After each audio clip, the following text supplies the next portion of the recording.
Gentlemen, my name is Keen Decker, and I'm here to invite you to an evening not like most others. An evening where 4 streamers are pitted up against one another in hopes for fame and fortune. Will one streamer rise to the top and unlock fortunes like no other? Or will they all fall victim to the horrors of Marth's Dungeon?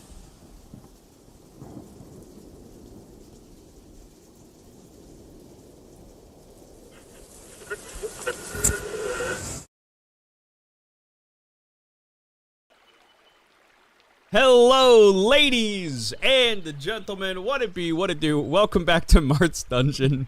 Oh boy. Josh here, Mr. Lookdown, is going to give us our recap. Or I thought you said there was an intro. He's got his reading glasses on. The intro started at 8 o'clock. It's 8 o'clock now. It's 8:01. Bitch. It is 8 o'clock on my computer right now. I'm looking right Your at it. computer's fucking lying, dude. Why is it a minute behind? I wasn't prepared. All right, so last time on Marth's Dungeon Z, well, there was still more fighting of Solyet. Yep. I believe one of the first things that happened was Maxwell was resurrected back. Thames just beating the shit out of Solyet, trying to make the madness stacks go up.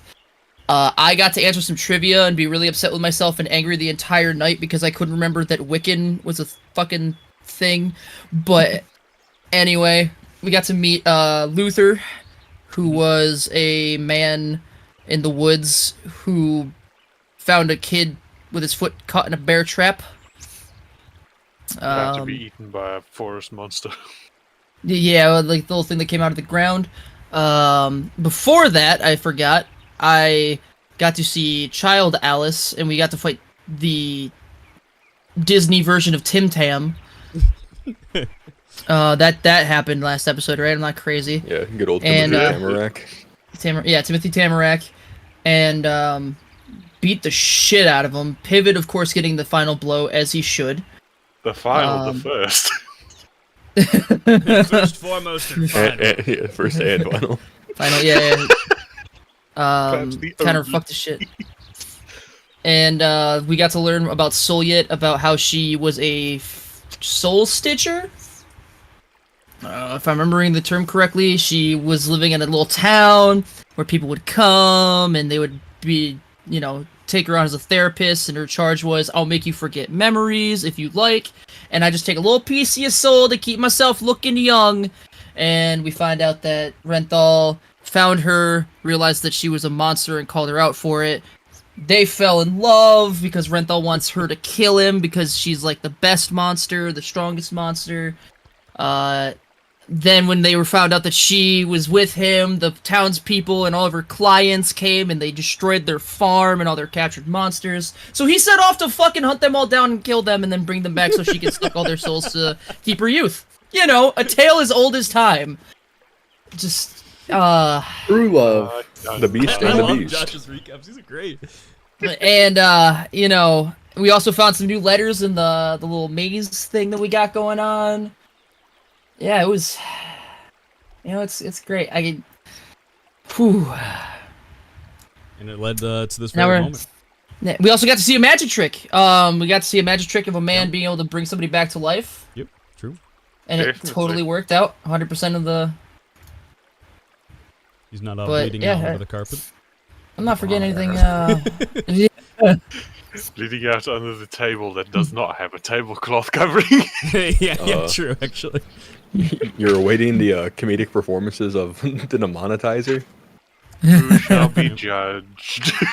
Slytha's waiting here at the front row. And everybody's playing games to get more tickets. So that way they can move on to the next area. Pivot still is a worm man. Wham! And he's oiling up right now. Spinning around in a You can bucket. see him there. So yes, where we left off last time, the timer had just hit as Pivot jumped inside the vat of mysterious oil, and or mysterious grease, I should say. And look down as this happens. You feel kind of from under your feet, dark, thorny kind of vines start to wrap around your body. It doesn't hurt. It doesn't really kind of poke into your skin or anything. Just starts kind of wrapping up from under your feet, up your legs. Oh man, I try to pull away. And inside your head, you hear Soliet's voice say, "You have nothing to fear, darling. Simply let the roots take hold of you. You have two choices available to you. You can either fight the Husk Dragon and join your friend Thames and Maxwell, or you can join me for a simple game show and perhaps see your friend again. The choice is yours." Oh man, me as Josh really wants the game show.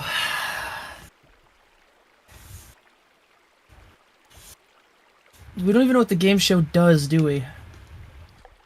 You do not. Aren't we in a game show right now? In season There- 1, Marth's Dungeon, the game shows at the very end, so to speak, is something called Marth's Words.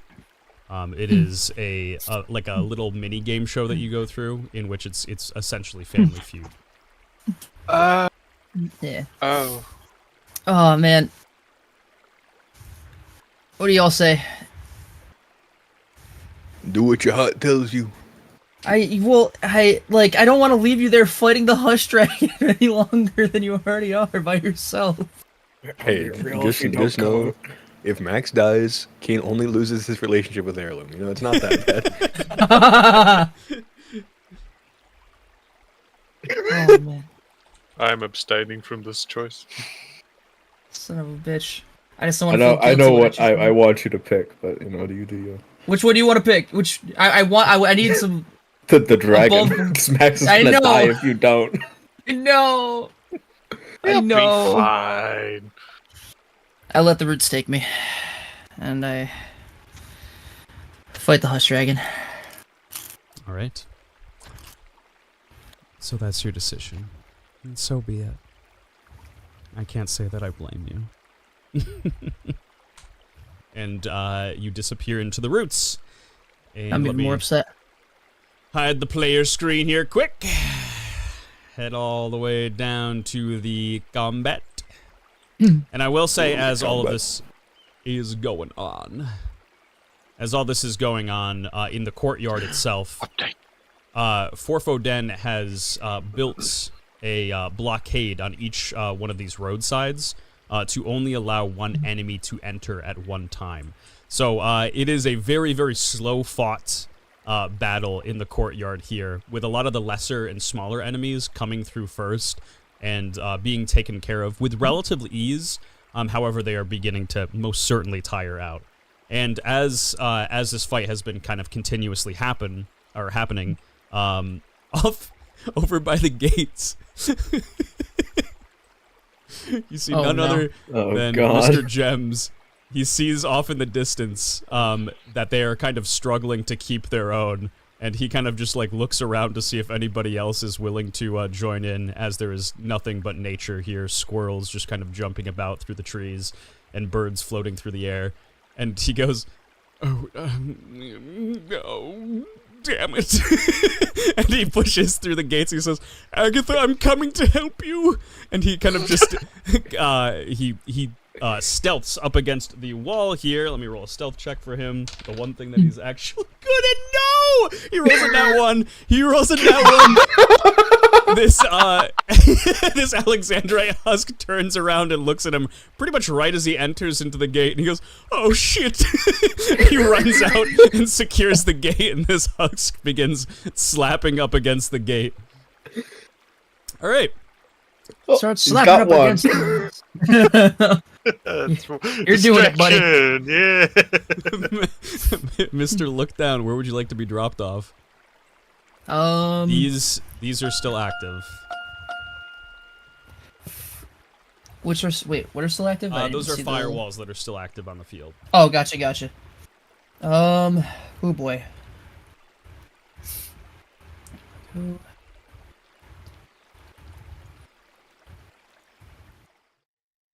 Okay, so if I drop down next to Maxwell, Okay. because he's pretty Yes. fucked up. On the side. Or this Underneath, side? underneath the 6. Underneath. Okay, gotcha. What is it to give him a potion? It's a bonus action. Okay. As soon as he shows up and I land, I'm assuming I just kind of pop up behind him. Yeah, you could have Friends. just dropped right behind him. Friends, always come back. And then I give him a U10 potion, and then I hand him another one. Oh, whoa, whoa, whoa, whoa, whoa! Oh, sheesh, where did you come from? Oh, buddy, thank you so much.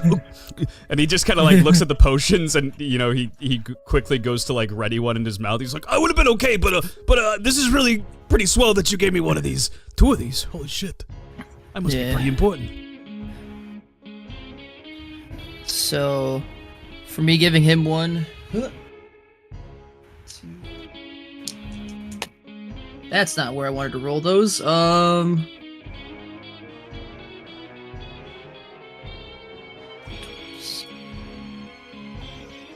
27 HP. Oh, let's go, actually. 27 brings Maxwell back up here. You said 37 or 27? 27. Okay. So he gets back to 42. Does Tem say anything to look down? I'll probably say, I'm preparing to do the best. Try to get Max out if possible. Alrighty. And with that, can I carry Max with my action? Sure, give me a strength check. DC 22. Are you gonna say anything to him, or are you just gonna go grab him? He heard Thames. I just asked because yeah, okay, alright, cool.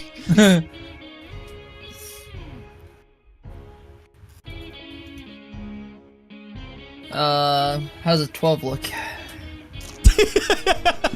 you know when we were doing that, I had the time of my life, shoot? Yeah. And I went to go lift you up like they do in, what's the I'm name not of trying the- to lift him or up like dancing? that. Okay. Well, you go to lift him up off the ground, and like I said, More in like the a first piggyback couple ride. of attempts, I kind of just lifted you up briefly and then put you right back down. That's kind of what happens with the 12, yeah. Maxwell not really expecting you to just full-on grab him. He goes, you squeeze him like a squeaky toy, and he squeaks a little bit. And you kind of just go right around him, lift him up just briefly, and he sets back down to the ground. He goes, I'm happy to see you too, buddy. I run. I have enough movement, if I counted correctly, to go around the flames to get to the door. Let's see, 5, 10, 15, 20, 25, 30, 35. And then one up to get to the middle. Yep. 40. And I'm gonna assume that's everything, because that's my action, and... Alright. Everybody, or action. sorry, look down roll for initiation. Woo! Where was that roll? 10. Let's see. Thames. You're going to be going right after Thames. Okie dokie. And Thames, you are starting us off. Okay, I'll see that Look Down ran past the flames, and if he's trying to get out, well, there's really only one way to get out. I'll just yeet the key through the firewall to try to just get it through to Look Down. Okay. Let me just go to throwing rules really quickly. I think you should be able to make that throw. My calculation, I should have 90 feet of throwing. Yep. Oh, definitely. Absolutely. Yeah. She showed her true colors. Yeah, I'll kind of take out the press hold key and say, or I should say yell, because it's a decent distance now, I'll say. Look, use the key, look down on the door. I don't know if it will work, but it's really the only thing that can work right now. And whoosh. Okay. And I'm going to. I have a little bit of time to stall out, and I don't want to set off a bomb yet, in case it is a bomb or anything close to it. So let's see. Oh. Can I just do my best to basically just get the dragon's attention, do some fucking goofy shit like grab onto its like face or like one of its arms? Sure, if you want to grab onto its face, I'm gonna have you kind of just jump up and. Well, it's more so as like a just kind of get its ire, Okay. you know, like kind of fuck it up a little, like boxing someone's ears. Got you. What method would you like to go for? I'll pull on its claw a little. Okay. By little, I mean a lot. Give me a dex versus agility, quick. Okay. Scroll. 15. Rolls. Nice. This is a good one. It rolls 2 altogether. So you managed to grab a hold of it and then give me. Or you're trying to like pull at it? Jostle it. Okay. Just give me a strength check. Okay. Testing strength. 19. Wow, I'm rolling like absolute garbage. It rolls. It also rolls a 19. So you do manage to kind of just back and forth, kind of grab a hold of the dragon and then try to yank it forward, and it has to expend quite a lot to yank itself back into position. As you, are you going to keep a hold of it? Sure. Okay. But it does seem that its attention is more so fixated to you. And let's see. What else can I do really quick?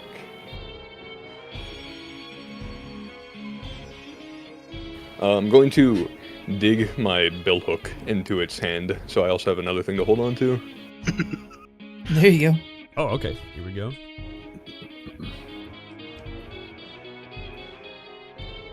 That is 22 to hit. Yeah, 22 will most certainly hit.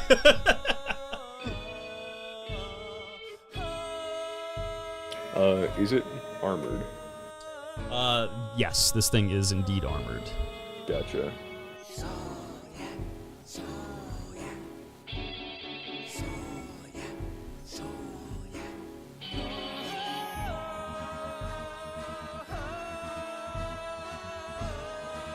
That'll be 12, or I should say 8 piercing and 4 fire. 8 piercing, 4 fire. Let's see. Da-da-da-da-da.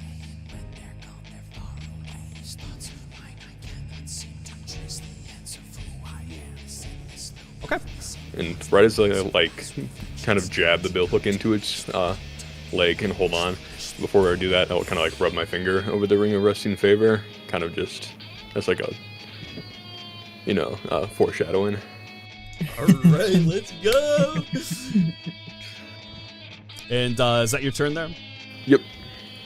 Look down. It is over to you. I do the cool anime stare back at the dragon as Thames is holding on to it, and then open up the door. Open up the door with the key, you said? Yep. Put the key in the lock. You go to put the key inside the lock. And as you go to do so, it forms to the lock. You put it inside, and it opens up the latch just fine. I open up the door. All right, so you open up the door. Let me grab the 2 doors, actually. She showed her 2 colors, Open up. Ooh! and red. Open up door.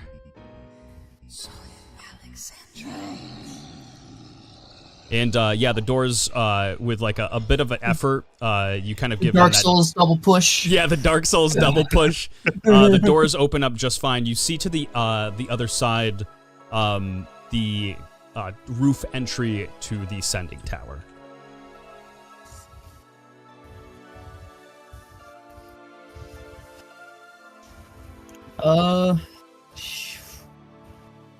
I turn around. Was that an action, bonus action? I would say if you are you asking for it, if you can kind of I will say you can have a reaction if you wish to store it to go through with Max, or you can go through now. You can I would consider that itself, since it's just opening a door, I would say a bonus action. Okay. Then yeah, I will save my movement and my action to help Maxwell get through the door. Okay. And it goes over to Maxwell. Maxwell, oh yeah, don't forget to take your tick damage as well, Mr. Lookdown. 3 and 3. That's 3 chaos and 3 magic. I'm guessing this goes through armor? It will impact your armor. Oh, okay, both of it will? Yep. Do I get my full armor, or is it still where it was? Remind me what you took damage from. It was all in Dreamland. It's full again, yes. Yep. Okay. Don't forget you have resistance to chaos with the armor. Yep. That is Oh shit, that's right, I have... I would have forgotten that, so... Right. Let's see, Mr. Maxwell. He takes his 6 damage. He sees that the doors are opening and he goes, "Oh, holy shit! I thought those things were locked for sure. All right, I'm on my way. Are you sure that you don't need any help?" And he kind of looks back over to you, Thames. I kind of look back at Max and I just smile. Oh, Go. shoot. All right. Well, but if you don't come back alive, well, you will. God damn it, you will! 5, 10, 15, 20, 25, 30. Oh, he's just gonna walk through the fire? Oh, yeah, I forgot there is fire there. Huh. Yeah, he's not gonna do that. 5, 10, 15, 20, 25. He's going to dash. 5, 10, 15, 20, 25 here. He's gonna reach to right where you are here. Look down. Cool. Reaction. I'm gonna push him through the doors. What? Yeah, you just gotta give him like a big old zhoof. And he seems to go through the door just fine, but he trips over. Actually, I'm gonna give him an agility saving throw and see if he trips over. Hey, he manages not to trip over with a 16. He collects himself and kind of stops about right here. Sweet.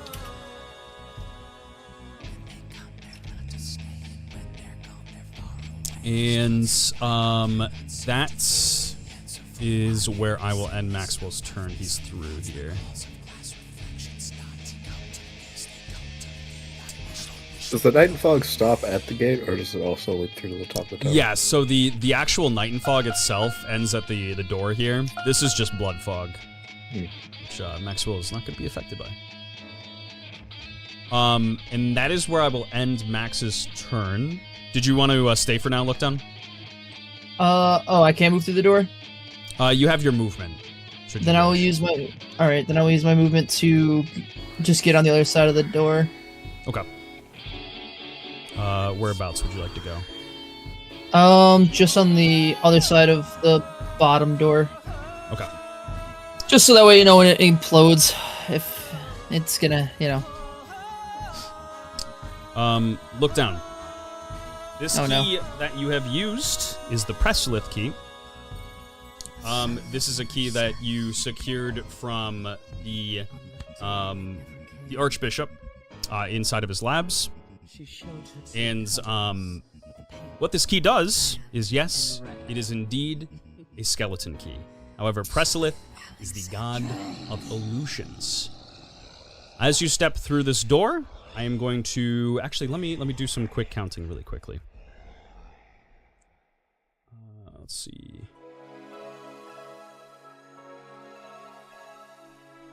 All right. I'm giving you a random number generator from 1 to 7. Okay. And then I'm going to be rolling a d4. Random number generator. 1 to 7. Let's see. Effect dropped to 0 HP. It rolled a 7. This 1 to 7 is to determine what country you are sent to. What? The D4 determines on whether you are sent to a good area, which is the highest rolls, or a very bad area on the lowest rolls. Dragon Ball, let's go, I baby! think Oh, we sent to no. Epinesis, actually. I rolled a 2. So this is more towards the negative outcomes. However, it is not as bad as it could be. You were sent to Epinesis. Give me 1 second here. Let me open up good old Epinesis. You and Maxwell are sent to... Oh, we're both sent?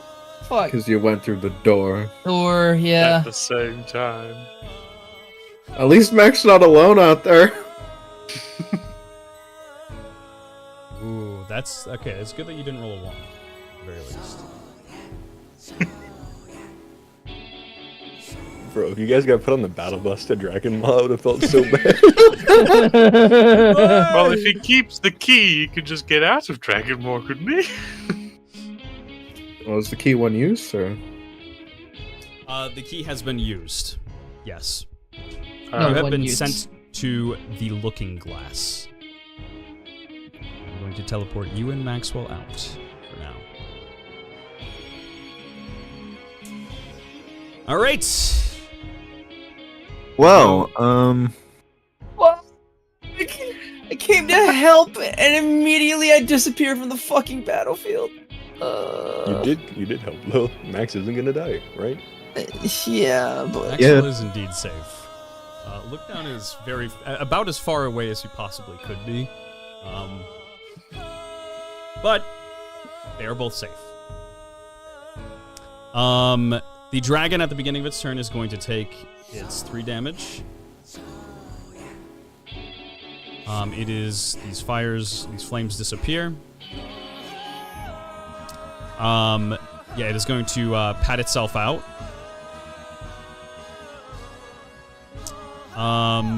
You have it hit with your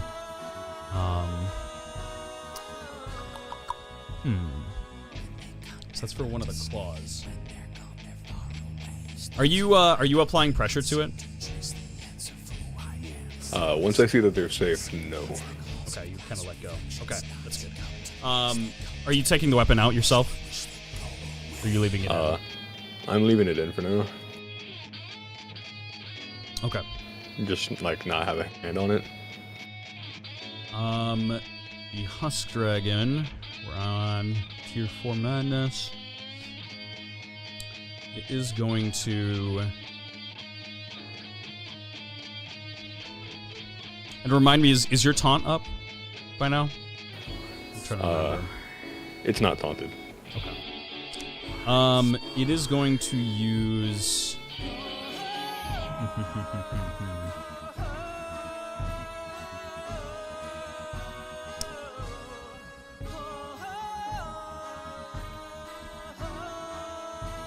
It's going to use Tantrum Snapper.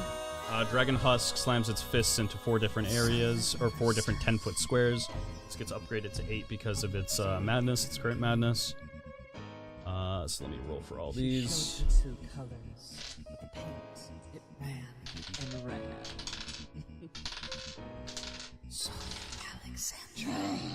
Alright, so we got 1, 2, 2, 3, and 5. 3 more times. 3, 6, and 2. So 2 in your sector here and 3. Random number generator. 1 to 63. First one is 20. 2, 3, 4, 5, 6, 7, 8, 9, 10, 12, 13, 14, 16, 17, 18, 19, 20, which is just up here. It's blowing his back out. Yeah, it's gonna try to turn around and smack down where its kind of foot is here. And yeah, I'll have it kind of like clip its claw as it goes to slam down. And the second, 38. 2, 3, 4, 5. Actually, let me.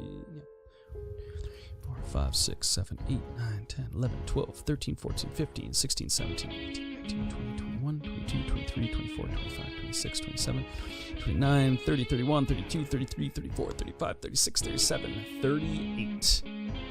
It goes to smack under its snout. Which I probably won't have it hit because it would have to like go on top of its head and go dong dong dong dong dong dong, kind of like a cartoon character. Yeah, But the just first turn one into is the gonna mask hit for a it. little bit. Let's see. Lost Dragon. So it is going to take 3d20 strength damage, and then it has to give a con saving throw of 15 or higher, or have its left back side have a broken bone. Let's see. So 3d20 plus the chaos as well. So 10, 25.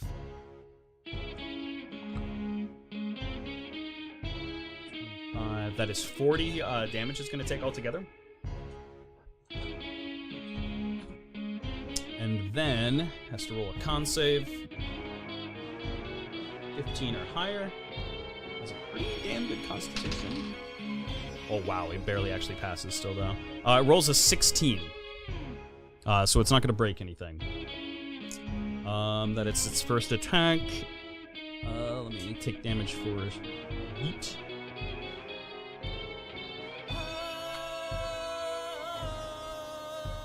And its second attack, it is going to use...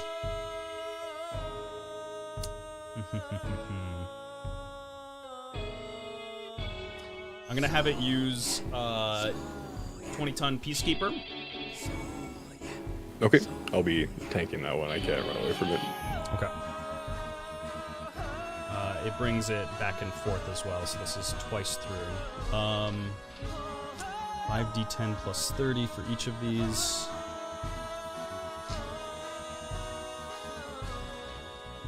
Can you tank that? Yeah, I can. Let's say we're like max on both. You have the chaos damage that goes through as well. 12, 27.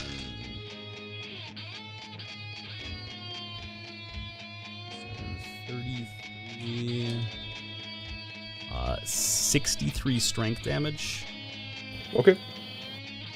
And 15 chaos for that. Got you. And on the second one, back through. Jeez, holy moly, actually. Oh, no, that's the wrong one.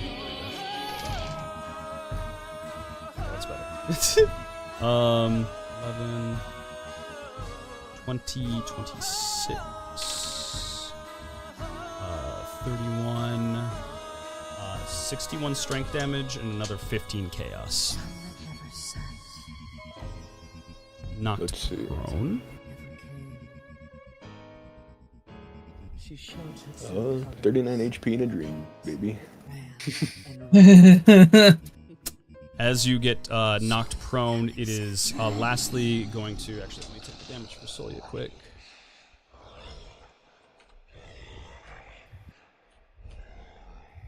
It is going to use...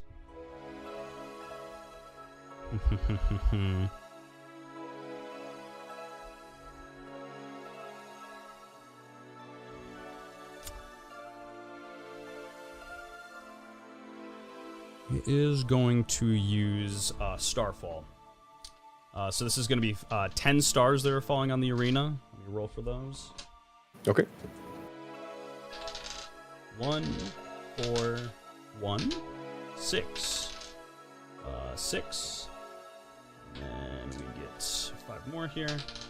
2, 4, 3, 5, and 5. So only 1 in the 3.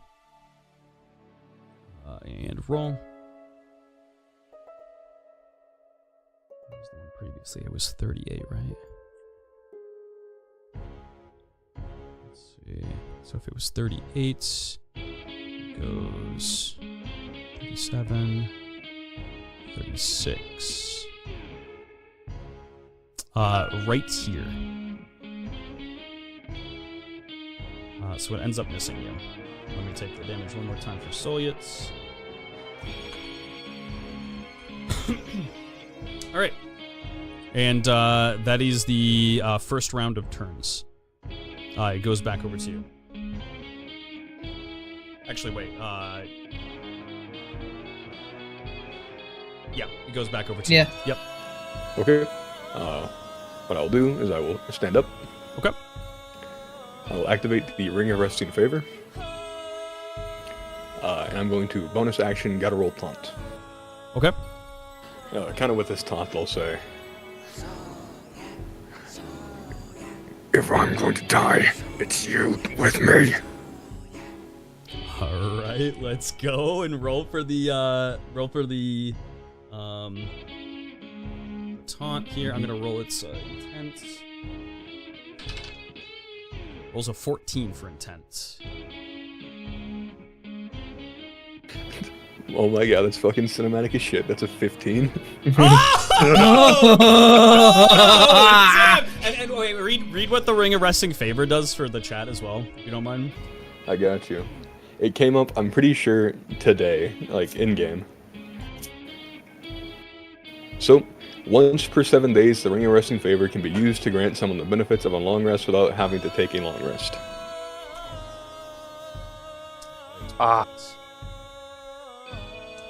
And yeah, you do manage to taunt the giant husk dragon. It attempts to immediately look away from you. However, as soon as you scream that, it looks back over to you, and you just hear a "When so be it."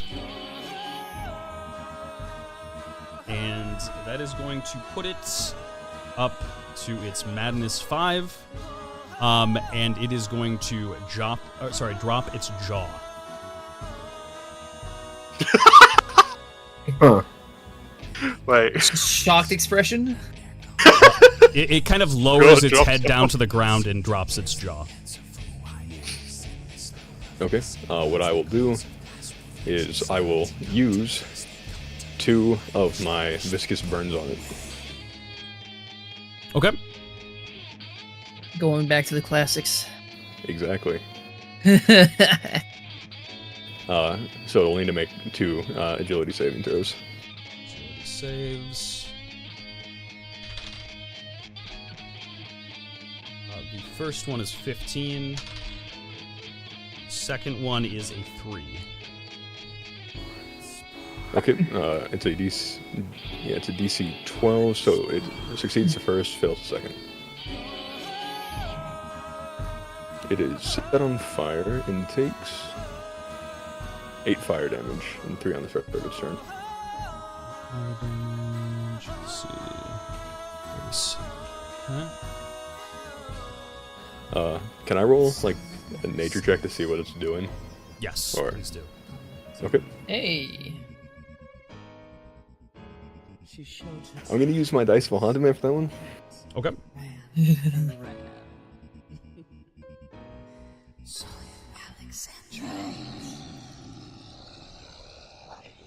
Let's see. That is each 2. That is a 19. You can see that this dragon is charging up an attack.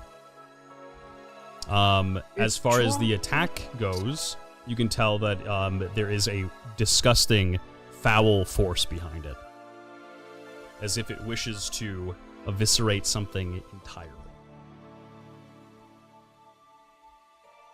Okay. Can I tell if it's going to go off, like, really soon? It should, yes. Yep. Okay.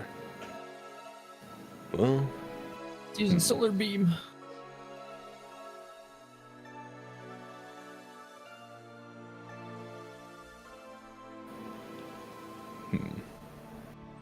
Gotcha, you little fuck. Sorry. Mosquito. Skeeter. Skeet. what I will do is, I suppose, move away from it, closer to the door. Okay. Let's see. How much movement do you have? 20. Where would you like to move? I'd say 2 right, 1 diagonal right, 1 diagonal right. It's actually, let me see, one up here. Actually, diagonal right all the way, to get into that cover spot. Diagonal right all the way. Since I started under its claw, just go directly to cover, 'cause I think that's my only shot. I'll go right here. No, the cover that's up to my left. Starting from the claw, because I realized that, yeah, movement-wise, that's the only way that really makes sense. Oh, right here? Yep. Got you. Okay. You dive to the cover. And anything else with your turn? That'll be it. Okay. Yeah. Now proceed down to the board. Let me just hide player screen quick. Meanwhile, me and Max are having adventures in fucking faraway land. And he's still in here. Neverland. Y'all are gonna have some of the strangest shit happen to you, and all you're gonna be trying to do is leave. Yeah, you're all about to get, Like- rizzed up by the fairies. Imagine if the distance disconnects him from this dream board, Oh, no. but the last fucking letter is behind a window he needs to jump through. Oh, I would like to go through. Oh, All right. man. Here we are. See, the problem is that Lookdown hasn't met a good fairy yet, so... I will choose Take not that as you to. will. I'll choose not to Take take that as that you as will. Bostonian slang. All right, look down. You're first here. Oh, fuck. So... Where the fuck am I going? Yo, I say across the entire board. Yo. You leap through windows. There's one up top. Come here. Okay. Holy shit, I rolled a 17! yo. Okay. I finally rolled a double digit in this area. If I go to the window, can I go diagonally instead of going through the window? Across the Yeah. platforms? Since you guys put in a lot of effort for it, go for it. You sound Do a so little- upset about Do a it. little sneaky around the window. It's just because the window's so big. I'm just like, sure. Alright, then I will go that way. 10. I mean, you could have just mentioned that. I would have brought another platform. No, you're good. Fucking look down out here having fucking flashbacks in mid Epinesis area. Akira! Leave me alone. That is 8 altogether. You have 9. Where would you like to Alright, keep towards Slythe. 2, 3, 4, 5, 6, 7, 8, 9. Damn it. So close. And it goes to Mr. Slythe. I get 12 movement speed. Can I carry him? You can pick him up. You cannot carry him. I will say, if you have him, you are the one that can kind of maneuver with people. So if you have them on top of a spring, you can bounce them on the spring to bring them with you. However, you can't carry anybody. Not even if I sacrifice my saved up movement? God. Can he like hold his action to just bounce him once he gets to him? Yeah, I'll hold even more movement. okay. Let me go open up the file and write down the new number. That would be a-okay. Yeah, that's my turn then. Look down, walks up, and just gets slam dunked into a spring. Did you want to move up to the spring? Yes, I'll Okay, go up to the gotcha. spring. That is... Or wait, There's a which spring one under was, him. Here we I go. just Which had- one was the one you just wanted? Oh. Which one's the He spring? hopped up one of them, and one of them was just that. You have not hopped up this golden spring yet. This other spring that you were standing on top of leads right here. So the gold spring, so you want Hmm. theoretically. Hold on. Wait, I, no, can, I can zoom out for you. The other spring that had Yeah, the window. the other spring, way the hell over there. Yeah. Yeah, it was Shit. over here. Okay. I thought For that's why. interest, yeah, for I can, interest I'll let you. I'll let you. Yeah. For curiosity's sake, I'll hop up this golden spring. Okay. quick. 2, 3. You hop up the golden spring. Let me bring you up one. Oops. Let me bring you up one. Here we are. You're brought up right here. I move. Wait two a to the minute. right. You how many to the right? 2, and now 3. I go to the intersection. I'm not going to use all my movement up here. Right. 6 I've used. I'll go 2 up. Okay. Shit. I'll go 1 down. Yeah, I'll let you just do the one. Sorry, because yeah, it would have revealed it. So just one. Then I go diagonally across the divide onto the one to the right. Not gonna wait. I'm gonna cut corners here. And you see a window. Oh, well, that's useful. Hey. Right, I return to the hole. 2, 3. How much do you have? I had 12. I used 5 getting to the middle of the like thing above. So, let's see, 6, Okay. 6, 7, 8, 9. 10 if I cut the corner onto the hole itself again. All right. Into the hole. Zoop. Back down the hole. Bonk. Into the spring. Yeah, there's a window here. I'll just say and save my last 2 movement. Old to throw him up. All right. You better hope I roll like a 7 to get there. Oh, that's what you, that's what No, you you got got- Thames you for. be- Yeah, that's Yeah, right. Tim saw. Thames, all you. This one's going to be for look down help, which, ironically enough, I rolled a 7, so you get 17. I make my way towards Slythe. I grab him. 5, 6, 7. I like wrap my tendrils around his arms underneath his shoulders and just boing up the spring. Would you like to go up with him, Yes. or you want to stay down? Slythe. Oh. I'll go up with him. You I need to go assume up I'm- with him to bring him down, right? Down we go.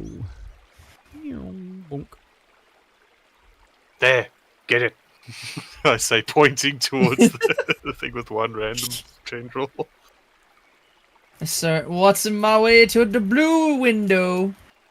8, 9, 10. Yes, I do like 11. the like Mission Impossible sprint run and 12, and through the window you want to go. yep. Well, Here you are. You see a drawbridge that is up. Or actually, it's currently down because Thames is pulling it down, Thames I is- should say. And I got 5 more movement. 12. Yep, 5 more. I will walk up the bridge 5 more. 2, 3, 4, 5. You're getting edged right now. Yeah, right. do I need Huh. to get up there too with the fucking? Oh my god. I mean, you can move the I think look down can see it. thing. Because that's yeah, definitely a good fucking letter. He can see it. There You just have is, to I move will up say, 3. a space between this this destination and where you are. Yeah, so I need to get up there and use that fucking platform to bring tiles up. And we go Could over you to not- Mr. Pippin. It's only on the based on the level that he's on. Okay, I go back down the hole then. Let's see.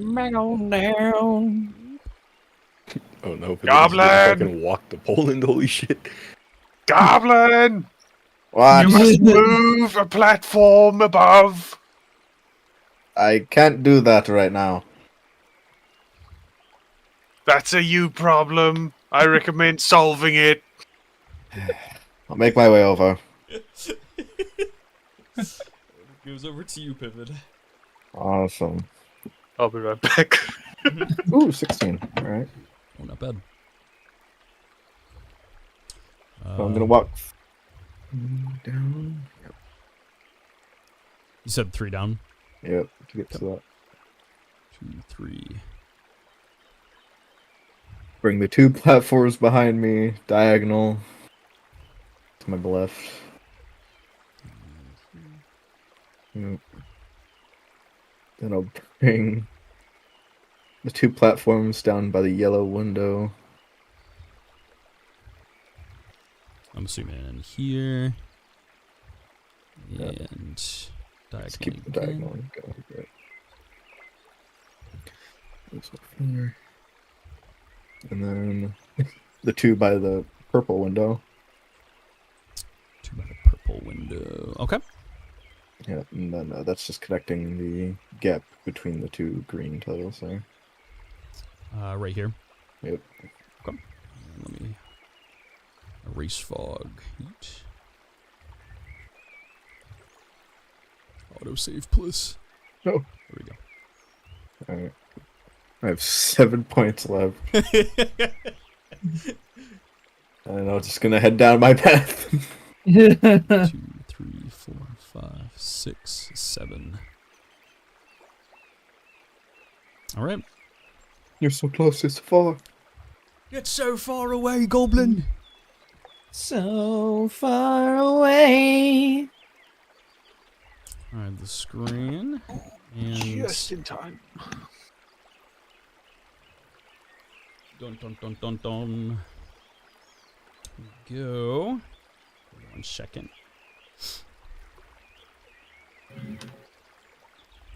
Ba, ba, ba, ba, ba, ba.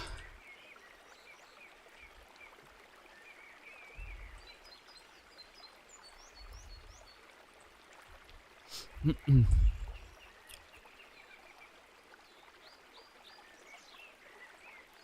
back up to Pavanya and Solyet's once again in the chamber here. Pavanya just kind of looks over to Solyet and just very uncomfortably says, I don't like where the story is going. We can end it here if it's bothering. No. I want to know where it goes. What happens to you and Renthal? Gladly, dear. And she kind of folds her hands as darkness kind of just filters in once more and blooms. Go down.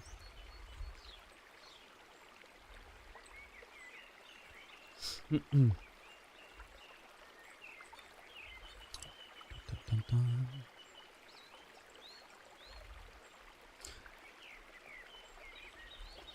Renthal went to prison for 6 years. Did they find out what happened to the people he kidnapped? Mm-hmm. That and, well, is, of course, illegal poaching. You let the rest of the clients go, and they continued to return to you to help. Although the clients and you, the feeling was never really the same. The king at the time, King Desmond, saw great potential in Renthal, and asked him to hunt for him. But of course, Renthal's pride stood in the way. He told him he only hunts for himself. And, well, not particularly enjoying that answer, Desmond threatened Renthal with life in prison. And only then did Renthal fold. He said to me that our union serves a higher purpose than any other worldly matter. So he just had to hunt some animals for some king? Well, it doesn't sound too bad. It probably wouldn't have been if he had wanted him to hunt animals. Well, as soon as he released Renthal from prison, Desmond decided to make Turliad hunting legal once more. Turliads are nickel creatures that have souls, but they carry these beautiful stones in them that are heavily sought after, and thus morality shakes when greed plays a part. Oh, well, I hope they escaped. If Niall is the goddess of order, why didn't she stop something like that? I wish I could tell you. Perhaps you could ask her yourself that one day. And as for the Turliads, they did try to escape. However, it was well expected that they would try to run north to the border. Renthal intercepted them alone. He told them to give them their Alexandrite stones and make for the mountains by your home. That way they'd be safe, have a place to hide. Oh yeah, well, no one ever goes up there. I'm sure they'll be safe for quite a long time, right? Yeah. This was also a time that Desmond began to fear you. He found out about your de-threading technique and quarantined you to the mountains, stating that you were not to leave unless told otherwise. All the Turliads left for the mountains except for one by the name of Fia. She was their leader, and she begged to stay with you in Renthal, under the condition that Renthal would find someone for her.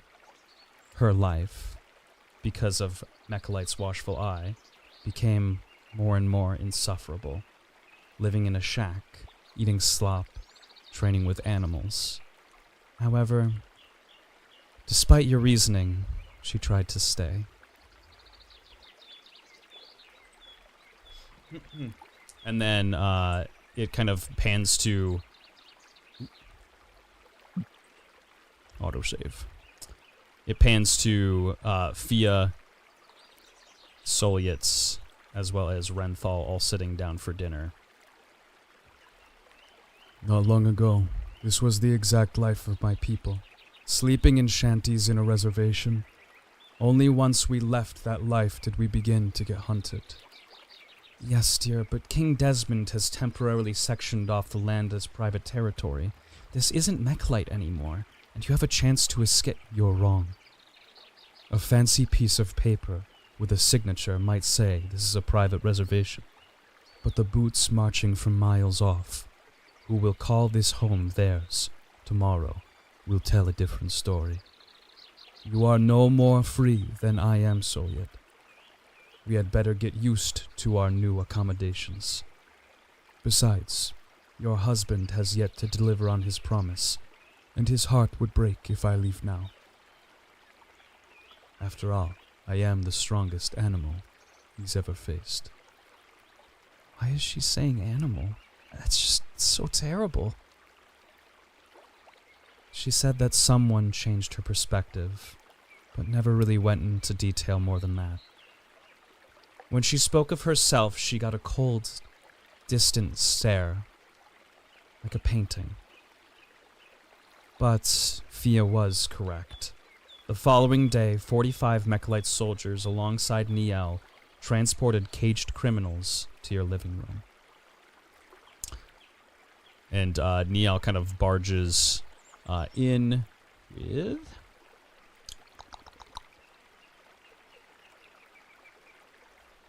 several Mechalite soldiers,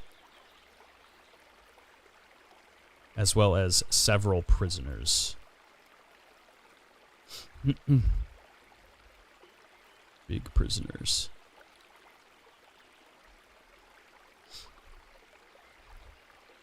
And Niall walks through the door and kind of just begins very casually looking around the room. And she says, "Good evening, Niall. Or good evening, Soliant. Such a beautiful home you've made for yourself. I've heard you've taken to marrying a man. I must say, even I was surprised at the news. But worry not, it's not one of disappointment." She smiles. "Outside the monastery, such things are permitted and quite encouraged. although I'm afraid I can't offer you shelter, should you wish to dedicate yourself to the church again. And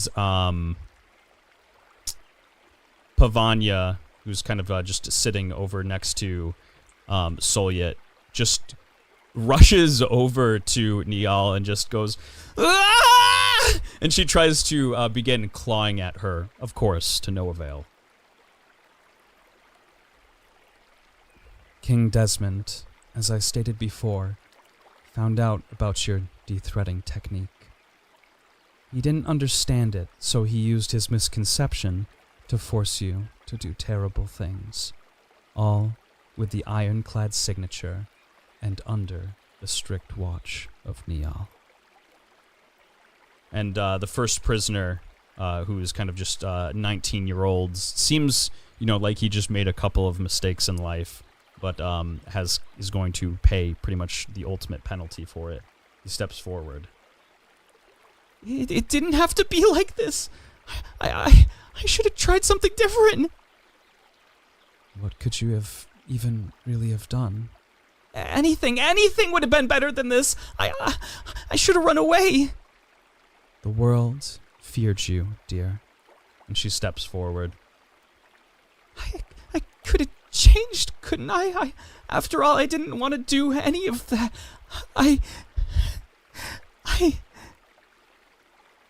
But someone has to stop her. Yes, dear. Someone had to stop her. And as she says this, the Book of Naterna takes the prisoner's life, and he falls to the ground.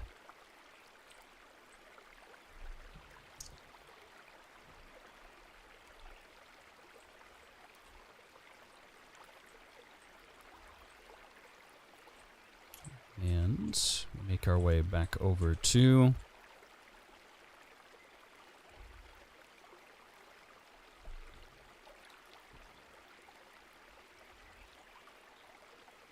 Solyet and Marth. And Marth just kind of looks at her and states, "So, Mechalite was forcing you to do terrible things under their commands.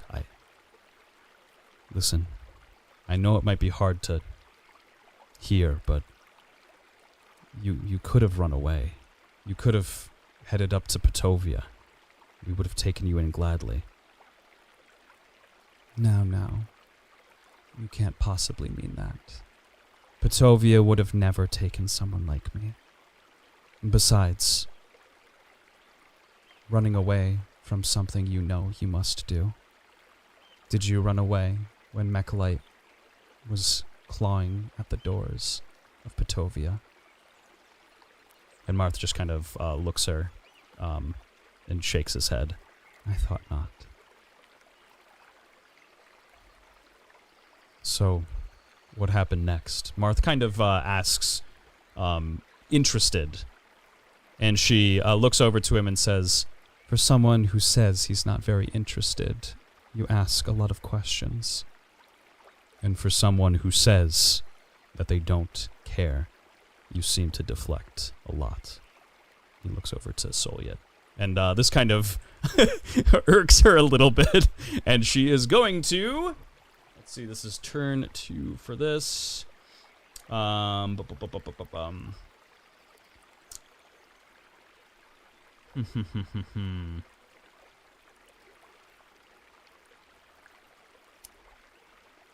This the left side of the arena. She is going to use backhanded. If on the left side of the arena, or like the upper portion of the arena, Solyet's right hand can attempt to backhand the target. +5 to hit, and then it would be 4d8 strength. If hit, if struck, the target must make a strength saving throw of 13 or higher, or be struck to the very back left of the arena, so all the way back. Let's see if she hits first, though. Here, +5. That is a 17, which does indeed hit.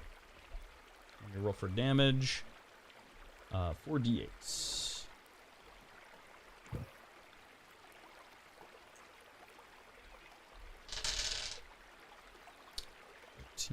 17, 19 strength damage, which is going to be taken half by his clone.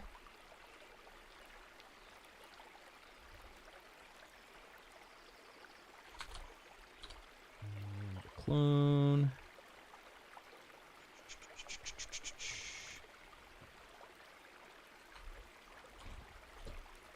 And then he has to roll a strength saving throw to see if he gets knocked back. Which he has a good strength.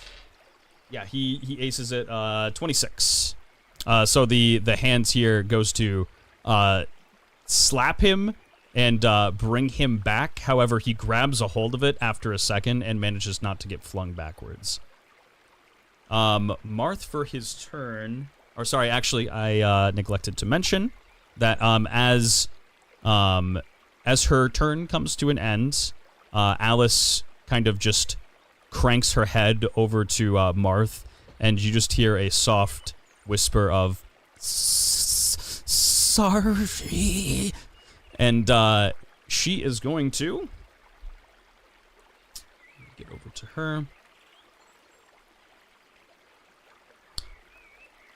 She is going to use 3 tiny daggers. Alice casts out 3 tiny daggers. At the beginning of Alice's next turn, they explode, dealing 5d4 impetus in a 20-foot square around them. Cannot be cast at a target. I'm going to mark where they get tossed out into. I'm going to have her toss them. Right. Flat color. I'm going to put 1.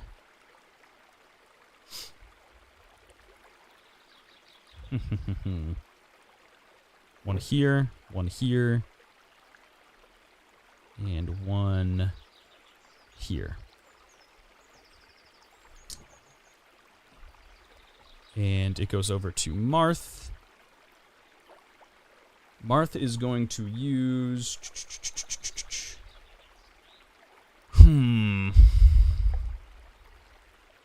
Marth is going to look over to Alice quickly and look back over to Soliet, and he'll say, "You said she wasn't real, right? That she was just a projection, yes?" Well, dear, I don't know. Could she be real? Could she not be real? Can you realistically believe anything that I might say? And he is going to... Oh, man. Actually, let me roll an intent check for him. Wow, that's actually... it's a nat 20. 24 altogether. Oh, wait, that's... Yep. 24 altogether. So he is going to kind of see through this. He's going to use Datluch. AoE to everything in 30 feet. It is a 2d6. If hit, the target deals half damage for 3 turns.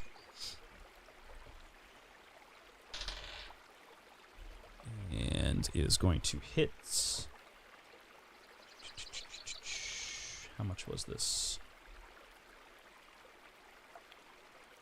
2d6 dex.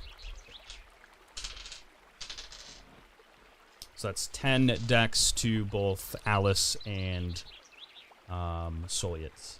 And as Marth kind of attacks her, he just tries to look away from her and says, I know, I'm sorry. I'm very sorry. I didn't mean for any of this to happen.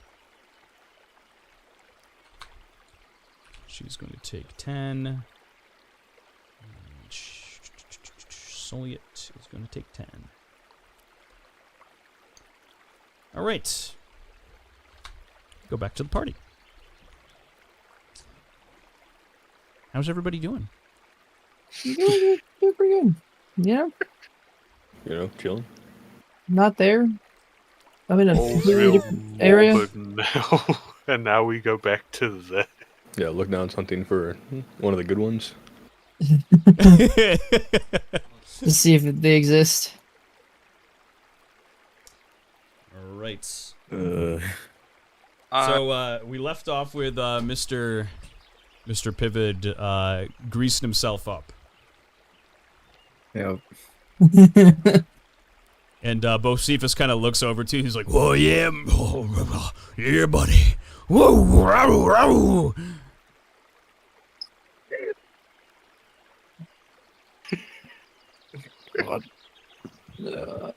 And once you feel that you are sufficiently greased up, your task is to try to hold on to the pole, and with an agility saving throw. Now that you're greased up, for what you have here. I believe it was -3, and it riles the crowd.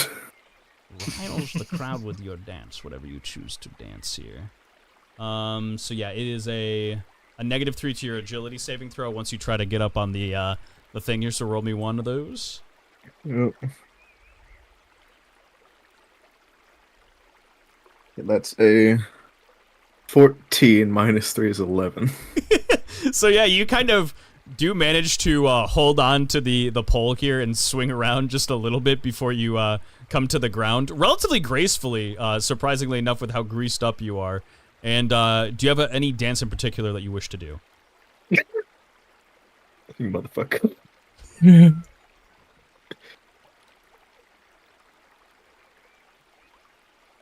I really want to do it, but I also want to save it.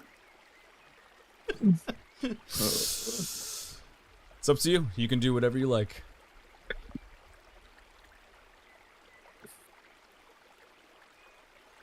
Do the Cabbage Patch. Fuck it, we ball. I'm gonna perform. I'm gonna perform the Worm Shaker. Alright, go ahead and read it for the audience. Let's go. Alright, the Worm Shaker. Pivot coats himself in milk and wriggles his odd body. The sound of his milk-covered, splotchy skin flapping against itself resembles that of a lonely hermit having his way with a pumpkin. The display is truly foul. All enemies in battle must roll a will saving throw of 16 or higher or lose the will to fight. They will leave the combat and seek immediate therapy. What was the will save? 16. Let me roll a collective will save for everybody in combat. Need. Oh no, I got the enemy because I got a 9. They roll a collective 6. So you gotta just dump this kind of like milk all over you and just begin clapping, and the music itself from the jukebox immediately comes to a stop, and you just hear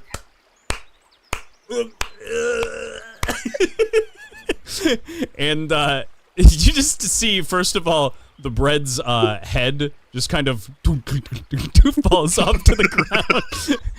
Bocephus has never seen something so foul in his life, and he kind of just falls to his knees, grabs a hold of the barrel, and it comes dumping down on top of him. Actually, I believe this is the butter, so he gets all just covered in butter, and he goes, oh god, oh. He just kind of shovels a little of the butter into his mouth as he just falls onto the ground here. I surrender. I can't do nothing better than that. No, sir. I hereby nominate. And he kind of looks to everybody else in the room, and just jaws all just dropped. I think I speak for everybody here when I say that this here is the stanky pole winner. And he raises your hand up in the air. The worms are grateful for this victory. Oh god, jeez. Right. So I'd like to list off real quick that this man is currently covered in strange grease, milk, and wriggling worms.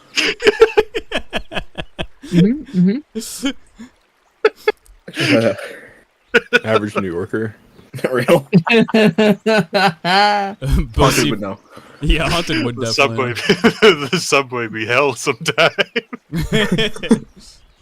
Bocephus kind of runs up to you and pats you on the back, like nice and hard, after he brings his your arm up into the air, and he says, "Well, I suppose credit where credit's due." And he reaches into his really, really tight pants and pulls out like a ticket, as well as something that he kind of just places in your head and closes your palm.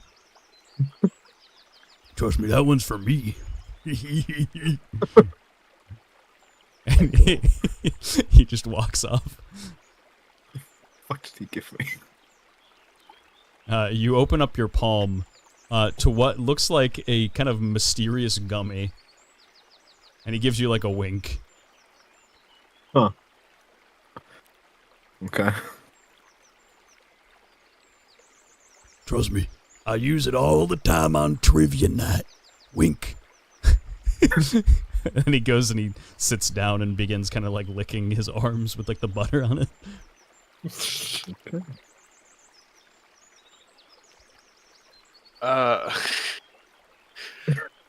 After collecting myself, seeing that, Sly turns his head, audibly creaking, as the tree just kind of like twists, sees the child standing all alone on the other side of the bar.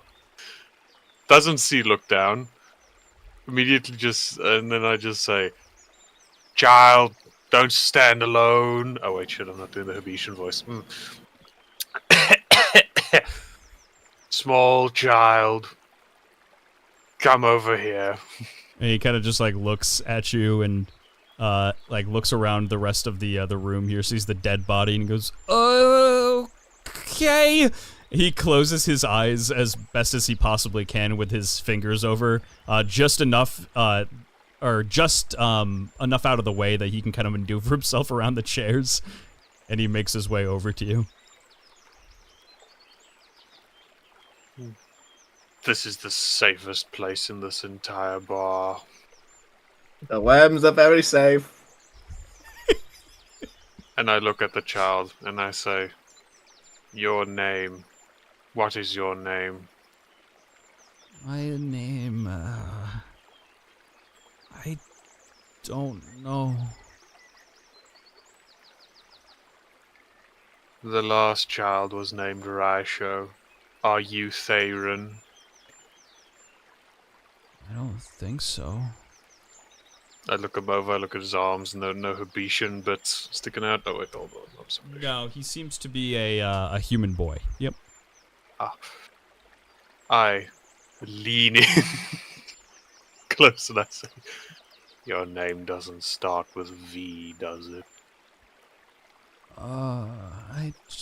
Like I said, And he goes to like try to grab the mask and pull it off, but it seems like it is like his skin is stretching as he goes to kind of try to bring it off. It seems that is tightly just kept. He says, ever since they put this on me, I just forgot everything. Her soda. We shall learn in time. I'm a shapeshifter. I lean back in my pot, and I kind of like pot hopper it. Like I can't fully turn inside the pot, so I hop in place to turn it towards the stage. "Our next event is beginning soon. Who can defeat the undefeated old Yap in darts?" And he kind of points to an old man who's just giving like 1,000-yard stare, and he's smoking a dart. Smoking a dart? Yeah. And this guy, like, there's no response from him whatsoever. He just stands there, and almost like a nurse at the nursing home. This guy kind of just goes over and like softly taps him on the shoulder and he goes, "Hey, who's next?"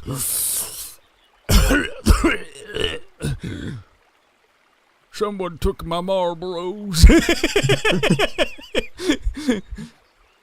All right. And he goes back to sit down. All right. Some strategy here. What's your dex, Mr. Tree? -9. Right on. All right. My turn.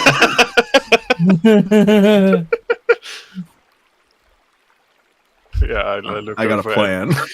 I look over at worm enthusiast, and I say, "Goblin, I have Plan? lost I have lost my natural ability. You must do it. No Adams will win. And I just sit here with the jar. All right, so I'm gonna place a TV by the end of the track. A TV. Gotcha. Yes, my TV. Oh, perfect. Let me see. Oh, where's the I'm gonna have it face towards all we have here. Alright, let's see. Let me search up the television asset. You're putting it right in front of the cowboy here? Yeah, pretty much. Okay. Like just off the side of the track, but very much within view. Alright, let's see. Television. Hey, here we go. TV. Only the finest. But I'm gonna walk up to old Yep. Right, what's there? I am here to challenge you. Well, I hope you brought your dark pants with you, because I'm about to slap your ass. I mean, kick your ass. Okay. Do you know where my wife Marie is? With the worms. And he like looks back to this guy here, and the guy just like he looks over to you, and he's like, "Oh shit!" And he kind of like just goes and moves over. Mama Marie's dead. The worms tell all. I am sorry. Oh, you speak more cryptic than a. Well, no, I suppose I'll keep that one to myself. Huh? Are you ready to play some darts, boy? Yes. Well, very well then. And to explain to you how this is going to work, 10 darts are thrown. The point value for each of these darts are determined by a d20. Regardless of the modifiers of the d20 to the d20, 20 is the most that you can get in a single toss. The dex mod is added to the score of the d20 roll, so you roll 10 d20s essentially. And Old Yap automatically gets a 20 on his lowest roll. He has a plus 10 to his dex. This man is a darts fucking fiend. Okay. I have a -2. Oh, I'm sure this will be fun. Yes. Well, all right. I suppose, do you want to go first, or do I go first? What am I looking at right now? He sees the TV kind of on the ground. You can go first. I don't see the dartboard. The TV's on the floor. Oh, it's just face down on the floor? No, it's like at the base of the dartboard. Oh, okay. So it's like within view, but not obstructing the board. Got you. So he kind of just like looks at the board and he's like, all right, well, I'll give it my best. And he throws all the darts at once. When he goes to throw, I turn on the TV. Oh my god. All right, he's going to get, what would you like to turn the TV on to? What comes on the screen? It's a worm telenovela. You must roll a save of 12 or watch the show. Oh, dear lord. 12 or higher for his Sigma? Yes. Oh god. No! He rolls a 7! What the fuck? He kind of just like, goes to throw his darts, and then you see the dart fall out of his mouth that's just still smoldering on fire, and he gives that long distance stare to the worms on the television. He says, "Oh, it reminds me of my Marie. My Marie. Marie." And he kind of begins, like, just getting invested in the TV show, and he, like, goes to just, like, randomly throw the darts while I throw all of these at disadvantage. Let's go. Let's see. There's no D20s anymore. More D20s. All right, 5. So 4 on the 14. 15. Ooh, that one's a 28. 14, 15, 28. Let me write all these down. 14, 15, and 28. 17. 11. And then one last round here. 14. 15. He had rolled a lot of nat 20s, by the way, so this is kind of good. 28, which will go to the 20, obviously. 17. And lastly, a 25. Okay, so altogether, he gets... And all these bad boys. Since he was kind of... he's so distracted, but this man is such a good darts player. Oh my goodness, I'm gonna have to put the plus sign between all of them. My life is so damn hard. Plus.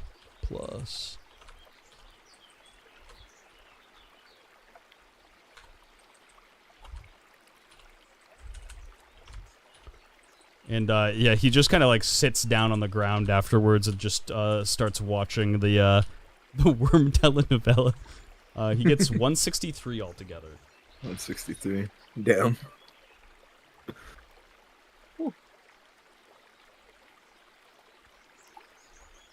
All right, can I use like worm-guided missiles here? Like, what are we doing? So you gotta throw 10 of these darts.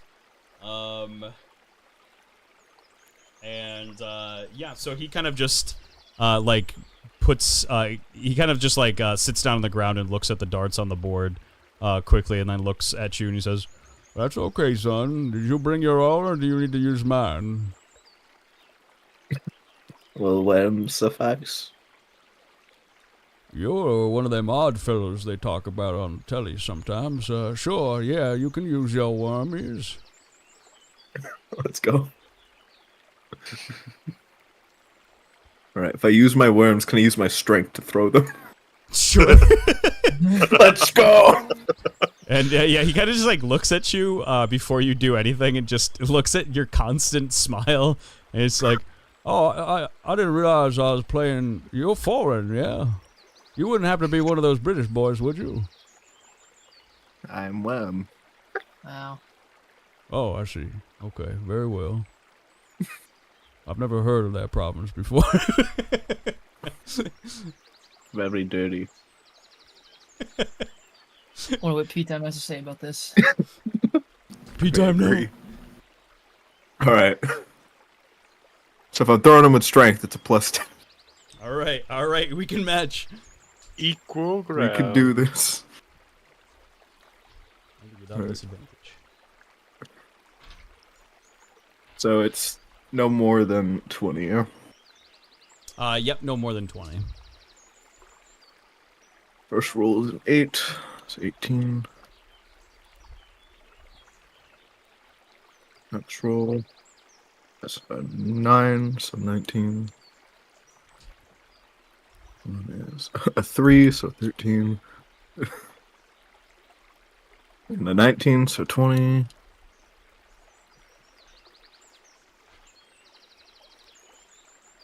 Six for 16. 5 more. 3 for 13.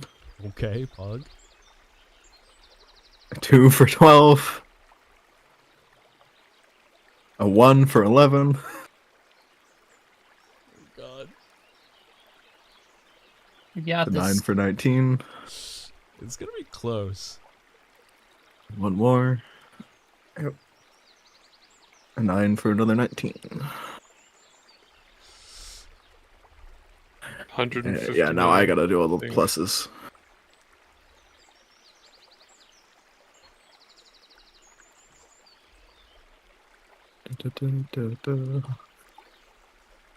The fucking worms is getting fucking slung like darts. Yeah, you just kind of whoosh, like an absolute like a fucking Major League Baseball pitcher, just zhunk right into the dartboard, and you hear.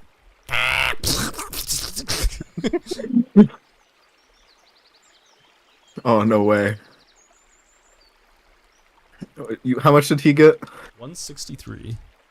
Oh, I got 160. Oh. Oof. That 11 fucked me. Oh no.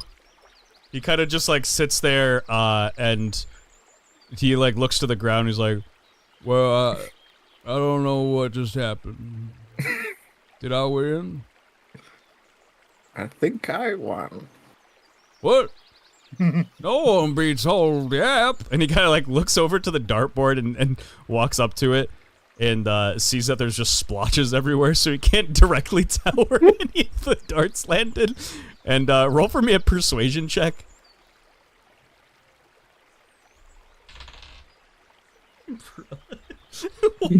We'll have 3 altogether for his intent. I'm gonna ask if I can change it to an intimidation. What did you say? Intimidation? Oh my god! That's fine. Okay, sure. Let's go. Yeah, I'm gonna have you to tell me what you say to him, though. Roll the 16. Oh my god! Yeah, let me know what you do to intimidate this poor old man.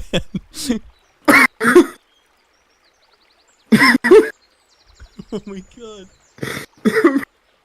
Kind of walk slowly up to him. You're getting mighty close. Place a hand on his shoulder. What are you doing to me? Pivot 1.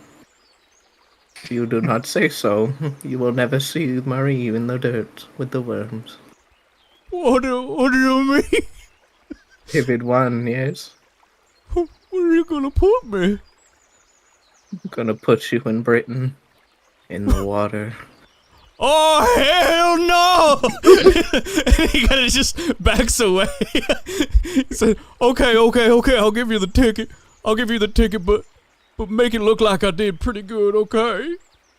It was the closest one you've ever had. Only 1 point. He turns around and just like begins crying a little bit. He falls to his knees and grabs a hold of the screen and begins punching the worm telenovela. If I wasn't so damn invested in this stupid worm show, I have to admit it was pretty good though. Worm Bella, she deserves so much more than Tam. Truer words were never spoken. He hands you off a ticket. Yeah, baby. What the fuck? Poor old Yep. Fuck him. And you see what seems to be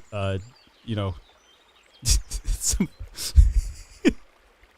like Gibby if he took like an alternative job in life and worked at Best Buy. He kind of just slides to the end of this pool table and he says, "Well, you wouldn't leave me hanging for the final event, would you? Anybody want to try against me in 8-Ball Splash? I'm a bit of a gamer, if you can't tell." It was evident. Alright. I suppose I'm gonna be better at this one too, huh? Actual tree. I'll I mean, explain if I how get it to- works if to I get both to- of you. Alright. So 8-Ball Splash, it is pool, but the game goes as follows. A numbered ball is struck into another ball. This is an automatic success as the balls are magical. The lower number ball is either added or subtracted from the ball that you hit. And then the option is had to either subtract it or add it to the player's score. The 8-ball cannot be struck until the end. The objective of the game is to have a score of 0 or closest to 0 by the time that all the balls are pocketed. However, let's see. And the player can have an option to wipe their score by hitting the cue ball into the pocket. However, they have to skip their turn the following turn. If a player resets their score, but the opposing player is able to succeed the 8-ball splash, which is hitting the 8-ball with something that would equate to essentially hitting the 8-ball and taking your score down to 0 is what is considered an 8-ball splash by the end of the game. Then the 8-ball splash player will win.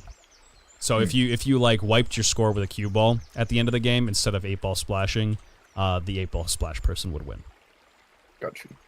So every ball you hit minuses from your score, so your score ticks down towards 0, or Yep. You can so choose you can, to add or subtract. Yeah. So say you had like you wanted to have 2 and 18. You would knock the 2 into the 18, and then it would give you a 16 to work with, which you can either add or subtract from your score.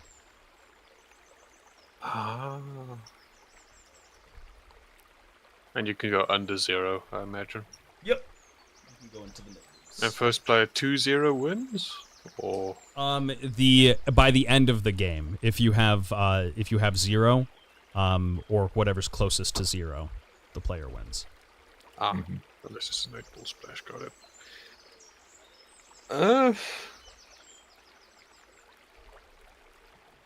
I've never played this game, by the way. I made this up and then I didn't touch it. So I'm Nice. gonna be very So it's like we work up from 1 to 8 The only one that you can't hit is 8. until all the others are sunk. Yeah, you choose essentially 2 balls to hit into one another, or you can scratch by just hitting the white ball into the pocket, which will reset your score. You have to skip your next turn though. Gotcha. Then if you get the 8-ball splash, or at what point can you hit the 8-ball again? Once all the others are out.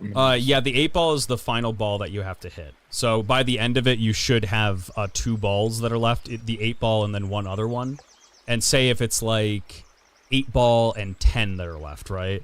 If you hit the 8-ball into the 10, you would have a 2 to either add or subtract from your score. And if that brings it down to 0, then you 8-ball splash and you win the game. Yep. Okay. Fuck it, I've not done anything. Alright. Dungeon. Works for me.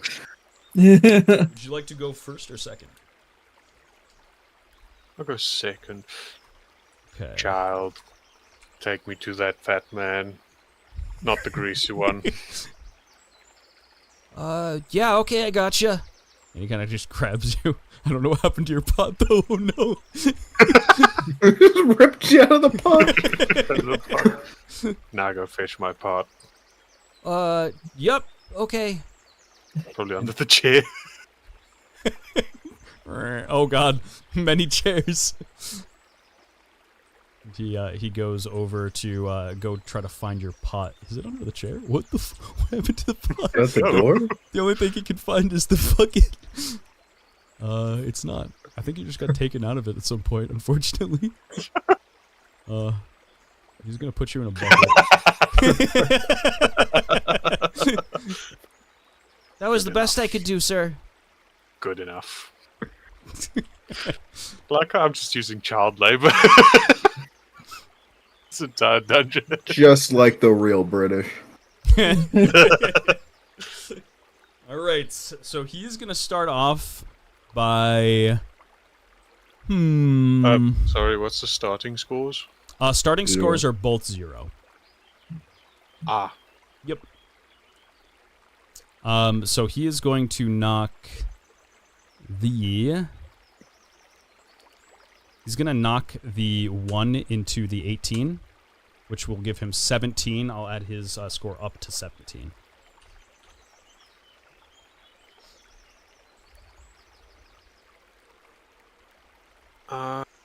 It will knock the 5 into the 17. 5 into the 17. Okay. Oh. I'll go note that down. And would you like to add or subtract for 12? I'm assuming he added to 17. Yeah, I'll subtract to -12. Okay. Because I'm edgy. And that is our alarm, which is going to send us back into combat. You mean Tim's gets Biden blasted? All right. Let's see. High player screen. Yeet. I'm sure you'll be fine. Shifty eyes. Yep, that's why I had you take Max out of the arena. Did you know that I was going to be teleported to a different dimension? No, but I'm sure you'll have fun. Would you rather be next to the dragon? Yes! With the Biden blast soul eviscerator, right? All right. Let me unhide the player screen quick. Just before we continue with this, can you send me the rules for that game so I may study while this happens? Thank you. Hopefully it's all written well. If you have any questions. let me know. I think I had to decipher one thing for myself. And yeet. It starts off with temps. I'm going to move to the 6 cover. Okay.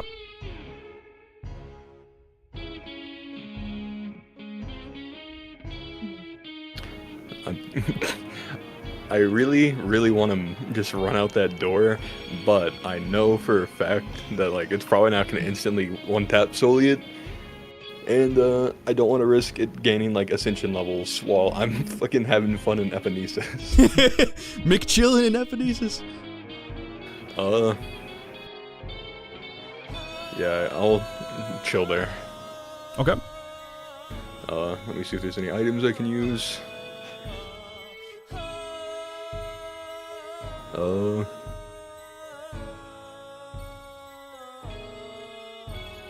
I will, I suppose, make sure that I'm ready to use Will of the Last Trilliad.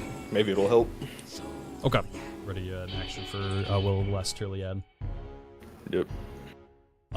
It goes over to the Husk Dragon.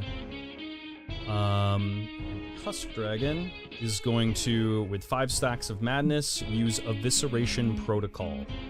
The Husk Dragon lowers its jaw to the ground and begins collecting dark, heinous energy, which it did the turn prior. Its following turn, the dragon mindlessly fires this energy across the battlefield. This encompasses the entire battlefield. Any organic being inside the blast must make a con saving throw of 20 or higher or be eviscerated entirely. If a target is wearing armor, they will be shredded for half their HP and organic damage. If a target is taking cover, this attack will deal half HP just as flat damage and destroy the cover. If killed, the soul will be taken by the Husk Dragon. So it fires a... let me see if I can get a... Bro. This sucks so bad. My... I'm weak to organic damage. Wait, does it do organic damage or it just deals damage to organic? It deals organic. Oh. Oh no. It fires a beam all the way across the arena here, destroying cover and dealing 50% HP organic damage to Thames.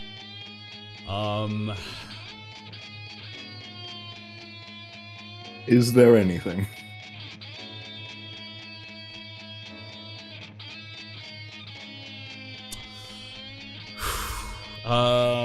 Were you wearing armor? No, you weren't. Nah, I got busted.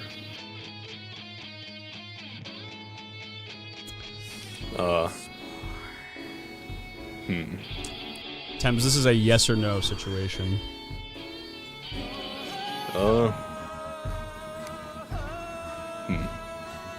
Like all good things, I'll leave it up to a coin flip. I'll say 1 yes, 2 no. Oh boy.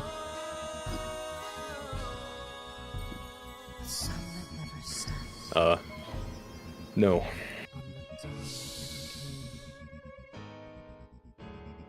I am, if I'm reduced to 0 hit points, is it instant kill? Or is it just instant kill if you're caught without cover? I should ask. Because I do have down but not out.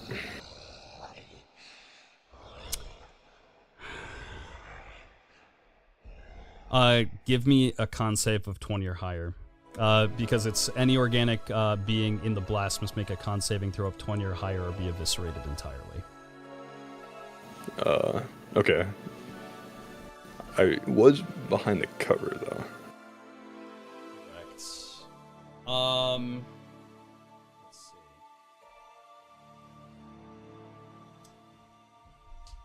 Let me think about this. Because if it would down you, even if you're behind cover, like if it was Maxwell getting hit with it, would he die immediately or would he stay up? If it kills you, it eviscerates you essentially. So he would be downed by it. Right? Yep. I am full HP right now. Well, I guess technically a little bit less because I took the tick damage on my turn, but... Let's see. Targets wearing armor, they will be shredded for half their HP and organic damage. Okay, sure. Yeah, I will have it so you go down. Yes. Okay. The cover seems to take just a decent amount of the beam itself. However, you feel just your skin kind of just waste away under the power of this strike, and it once again this dragon returns to madness level 0. Okay. Cleanses itself of madness. Did anything happen to it? Or I should say, like, any drawback to that? No, nothing happens as a form of drawback to the dragon. It just seems as if it cleansed itself of the things that were maddening it inside the arena itself. Okay. Then, let's see. I think of what I should do in this situation. Alrighty, well, it's still its turn, I think, so.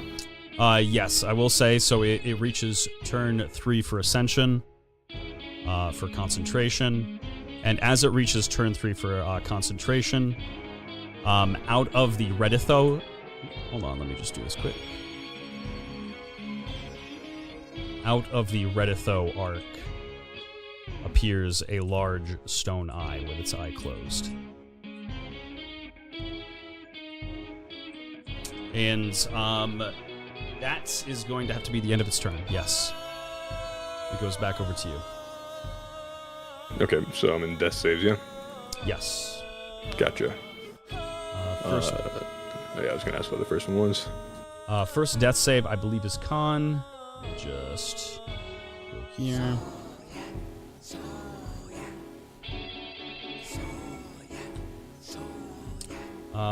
Yes, first one is con saving throw of 14 or higher.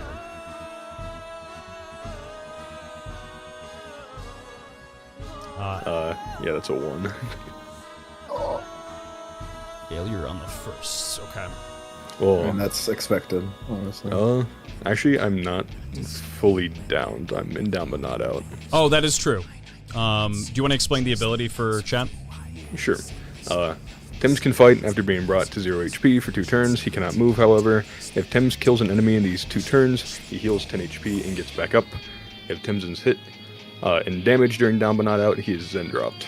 Okay. Have a minion... Has, like, a minion spawned yet? Or is it about they to? spawn on the next turn, yep. Okay. I need to kill that motherfucker. Pray it's a minion. Little baby boy. Glitch him. Hit him with a railgun.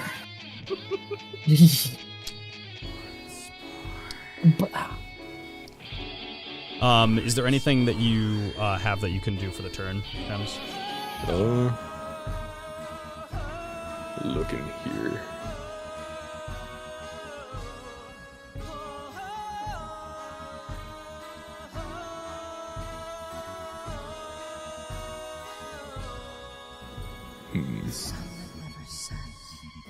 I'll throw one of my weapons at it. Okay. Just in defiance. Yeah. Yeah, actually, I'll shoot one of the. I'll shoot a bolt from Credo at it. You actually use the fucking bolt range for once.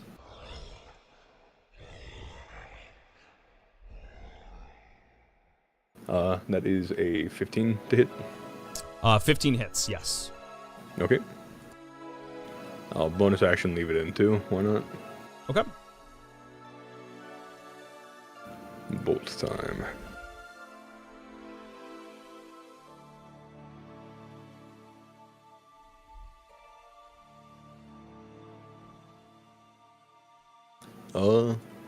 That is 43 points of fire. 3. Alright, it takes 43. Okay.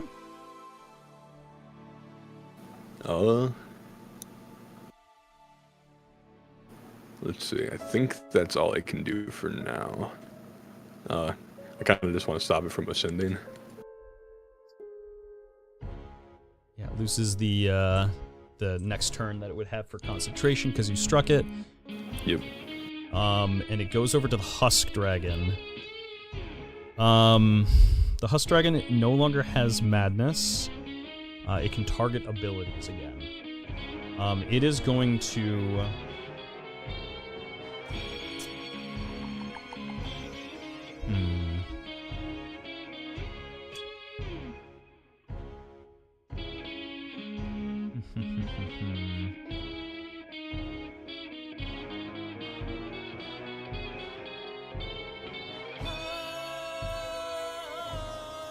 It is going to use Five-Fingered Cage.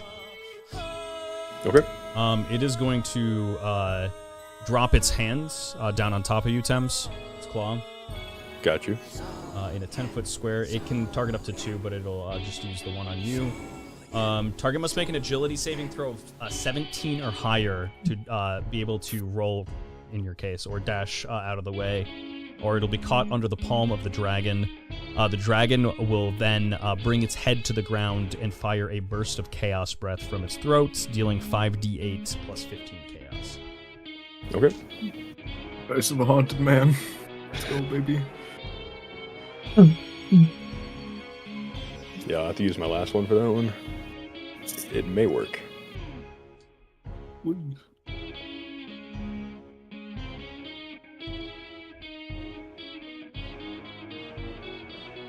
Let's see. The Marauder armor is broken, so I only have a -2.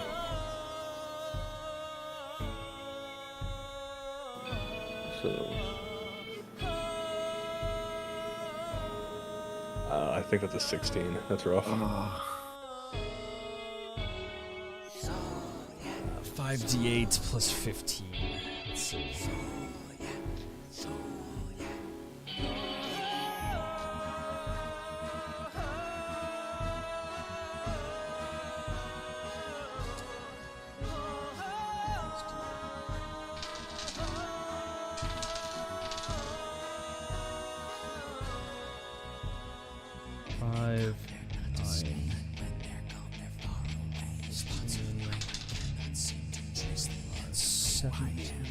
That is 22 chaos damage. Gotcha. I am then dropped. And the Husk Dragon will then end its turn. Okay. Also, yes, because it is the start of this fourth turn here, it summons a minion. Where's my d20? Here it is. Which is a 16. 16 is tier 2.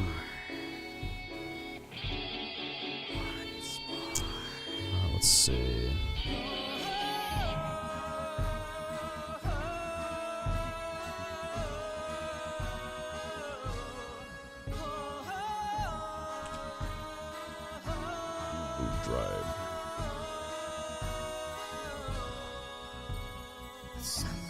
Summons a greater Alexandrite husk. On the dawn that never came. She showed her true colors. The paint. The greater Alexandrite husk runs at 50 speed. 10, 15, 20, 25, 30, 35. If just keep counts. So once you're down, if something deals more than 100% of your HP, then Okay. you will be considered dead. Gotcha. Also, well, the last Turliad is up. Okay, perfect. It is going to.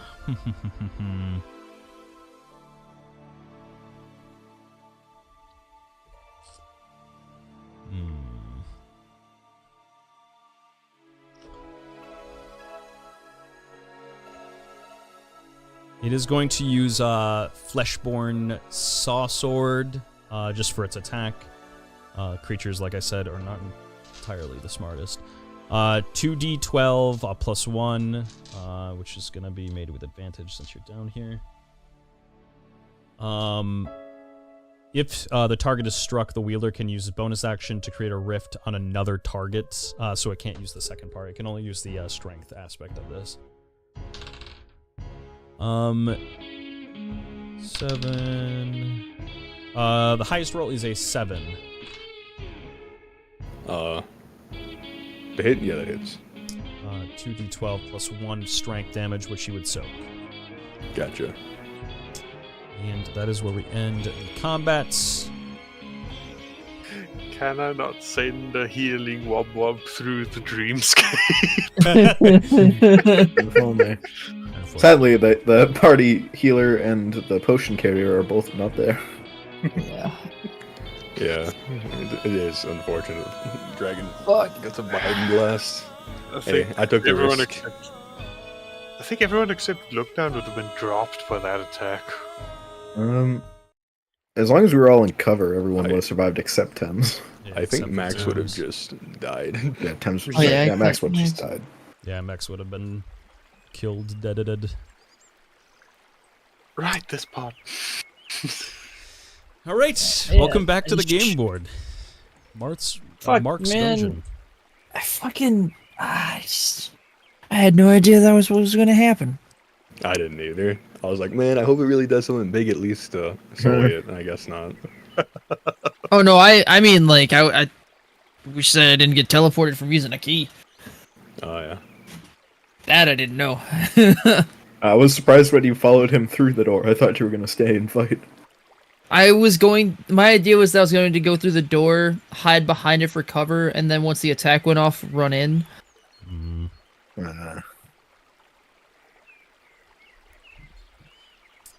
Damn. That way it would be like because like if I hide behind the door and I'm at full HP, if Thames gets dropped, I can immediately get him up with a healing potion.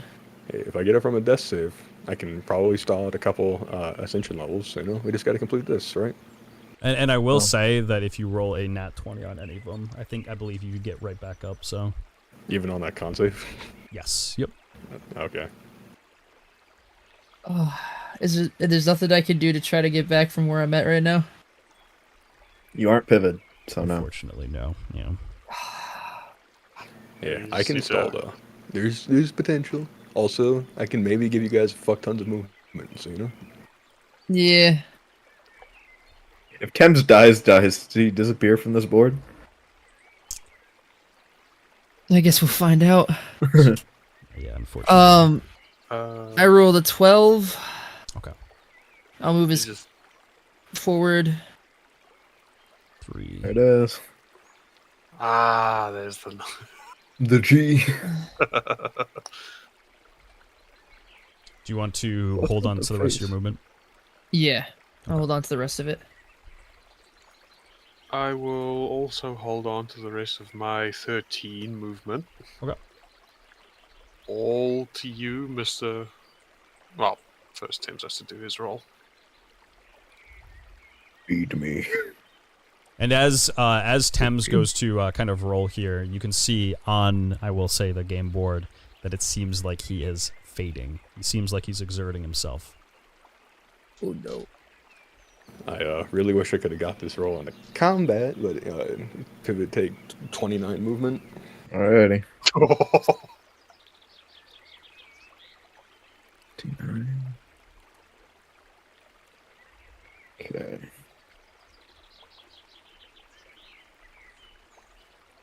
No, I'll step 3 forward. Okay. Bring the 2 furthest back forward.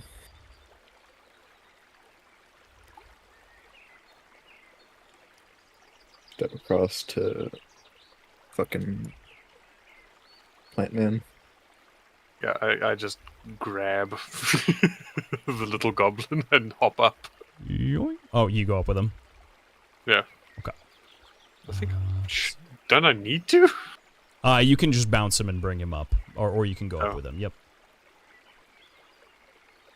And I stand a tile over, not to loom over the goblin. Right. I'm gonna step onto the control platform. Okay. I will say you cannot move it while you were standing on it. Oh, I thought that was a control platform. This here? Yeah, so that's just one of the move platforms? Yep, just one of the move platforms. Alright, then I'll sling that up to look down. Okay. No chance I can use the rest of my movement now, is there? Would you like me to be consistent? Yes. Yeah, then no. Can I want you really to be able to. fall No, through holes? Yes, yep. Alright, then I'll just drop back through. I mean, to be fair, I can get him my next turn and then book it back. Okay. I feel like that's gonna solve it. I'm gonna step 3 down.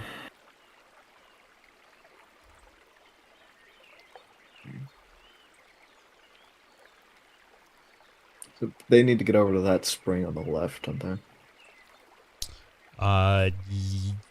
Yes. Theoretically. Yeah. Yep. There's a window up there. Yep. Alright, so I'll take my 4 on the right. No, Or you said the right? my 4 tiles, yeah. Oh, okay. Pretty much, I'm just building a bridge right over there Oh, huge, okay. from the spring. From the spring. 1 down. Where would you like it to? Sorry, all 4 of them. Bring the tile set down one. Okay. Let's see. And Alright, then the 2 spare tiles are going to bridge the gap between the 2 checkered spots. okay. Just south of the... Right here. pretty much. Okay.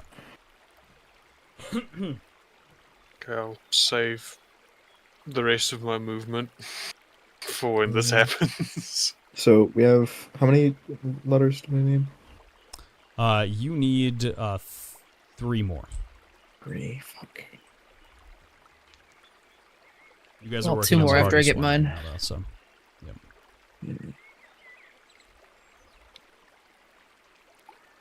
Was that 6? Why do I feel like there's one on the far right?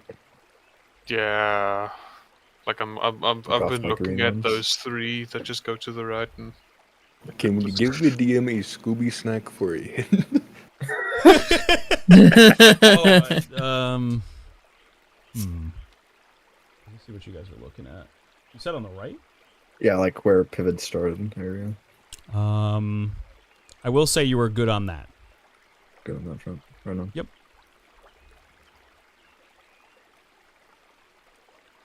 I would say because there's a couple more spring areas that we have to go up, right? Yes. Spring areas, and there was like a vine swing that you didn't go over as well. drop the top? show the top. Yep. again. So I have to Seems get like a the little orange vine window on the too, end right? of that 3-piece, like in the middle, yeah, No, I don't Like, think it was. north of the orange. Zoom. Oh, yeah, sorry. Yeah. I could have sworn I was. Yeah. Yeah, you do There's have a line there. the reveal Shit. line. To be fair, though, I think I have to get there with you so that way you can swing me across the orange window. Yeah, and then I'll just go get that vine. Yeah. Okay. Okay. Did you use up all your movement, or do you have? Are you No, gonna hold on to the rest? 10 more. Okay. I'm actually gonna head over. I'm gonna make my way over to that spring, so I can get bounced up too, and I can use my platform up there if needed. That's wise. 3, 4, 5, 6. I'll give you the diagonals. Why not?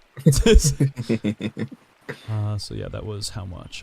Let's see, 9. 1, 2, 3, 4, Alright, right, 7, 8 on here, right. and then 9, 10. 10. And guess what? Fucking 14. Alright, I'm gonna step forward 2 more and then hold my 12. Right here. Yep. Okay. Also, by the way, I'm holding on to 47. Dun, dun, dun, dun, dun, dun, dun. Something I will point your attention to, since you reached the area, but it wasn't the point of focus, essentially. There is one golden statue here. There is another golden statue that is at the top with this letter. I was wondering Oh. what the fuck that was. I didn't even know that was a thing that. It is important. Is there like a little door in front of that G? Yep. It's okay. I know how to knock. You're fine on that. It's not locked, I will say. Oh, Yep, okay. you're good. Okay. Yep. Well, don't worry. I got a key, guys. How's a key? No, you don't. No, you don't. Oh god. Single Alright. use. We're going back down below.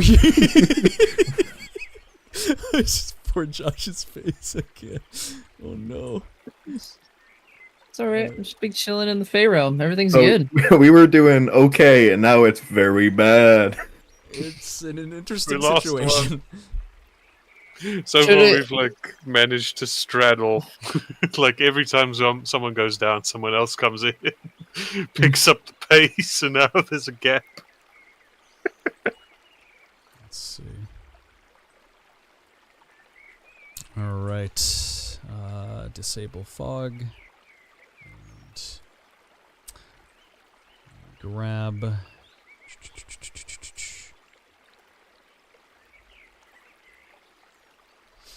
Pavania. Solia brings Pavania into her next memory here. Do you remember the person that Fia was looking for? Yeah. Renthal finds him. And as she says this, Thames, kind of being brought in by several guards into this throne room here, just kind of comes to a halt. And Pavania goes, "Ew, he looks like he's drunk. He smells really, really bad." Right on both counts. He's a moody one, too. But he is quite talented in the blacksmith department. You needed him to make something for you. Ever since you were young, you were missing an eye, taken by Niall. She had a vision of how much of a monster you are, and you weren't going to be the one to prove her wrong. And as you step into the room here, Thames, Soliet kind of unfolds her legs from being crossed and stands up, looks over to you and says, I heard you gave my Renthal quite a shock. That doesn't happen every day. In fact, I can't think of a time it's ever happened. You must be quite special. I say nothing in response and kind of just look at the Alexandrite stone she has hanging from her neck. and she notices that you're kind of staring like at her chest. And she says, "Oh, this?" And she lifts up the Alexandrite stone. Bold of you to stare, but I'm happy that you noticed. Do you like it? Renthal brought it back to me from a young Turliad child not so long ago. Alexandrite is my favorite gem because it never shows its true colors, only adapts to the one it needs for the situation. And now that I have this little beauty, I've been thinking of making my servants call me Soviet Alexandrite. What do you think? Doesn't it have such a lovely ring? I continue to, like, not say anything, but I'll begin grinding my teeth. You know, clearly mad, but really trying not to show it. Not much of a talker, are you, darling? Well, I suppose that's okay. I don't need you to talk. I need you to work. A special job, specifically. And she kind of points to her eye that's missing. Renthal suggested you for it. This eye is fake. I know it's hard to tell, but it is. I want you to fashion the Alexandrite stone around my chest into a fake eye for me. You want me to make you a fake eye with the gemstone you stole from the young turly-haired girl I'm assuming you just fucking killed? Are you fucking sick? Yes, I am, as a matter of fact, and I don't believe I stuttered. Dear, that is precisely what I want you to do. She can't very well use it now, can she? No. No. No, I'm not doing that for you. Well, you act as if I'm giving you a choice. Oh well. I thought I was gonna like you, too. Feed him to Renthal's dogs. I'd say I'd drain him, but, well, it would just put me in a bad mood. And one of the guards kind of grabs your shoulder and begins to try to pull you away, Thames. Kind of nonchalantly and kind of turning away, as I say that, I'll just say, passingly, good luck trying to find someone that can put that in your eye safely. The gem will kill you as quickly as you put it in you. Ooh, you are cold. What a manipulative thing to say. I knew I liked you for a reason. Stop. And the guard kind of just halts. And then she kind of just walks down to you, very, very interested and eager, and spins you around. And I'm assuming that you can stabilize it. Am I right? Say nothing, just blankly stare. Don't you know who I am? I can give you anything that you want. Anything you could possibly desire. You couldn't give me what I want. You'd be surprised. My brother died unjustly, trying to make money for my mother. He was betrayed and stabbed in the back by his own cohorts. Unless you can bring my brother back and give him a second chance at the real life, I suggest you start looking elsewhere for a smith. That's all you want? Well, you were making me think that you wanted to sleep with me, which, under normal circumstances, I wouldn't do, but my nameless god, I want this job done. And she kind of happily just walks back up to her throne and takes a seat. You really don't know who I am, do you? I am Soliet the Witch. I specialize in necromancy. Your brother's condition, I assure you, is temporary. Bring me his remains, and I guarantee I will give him a second chance at life. How do I know that your guarantee means anything? And how do I know that you really can raise the dead? I've never heard of such a thing. Well, you don't. But I will. And to be perfectly honest, your hope in that fact is the only thing that you have left, I'm afraid.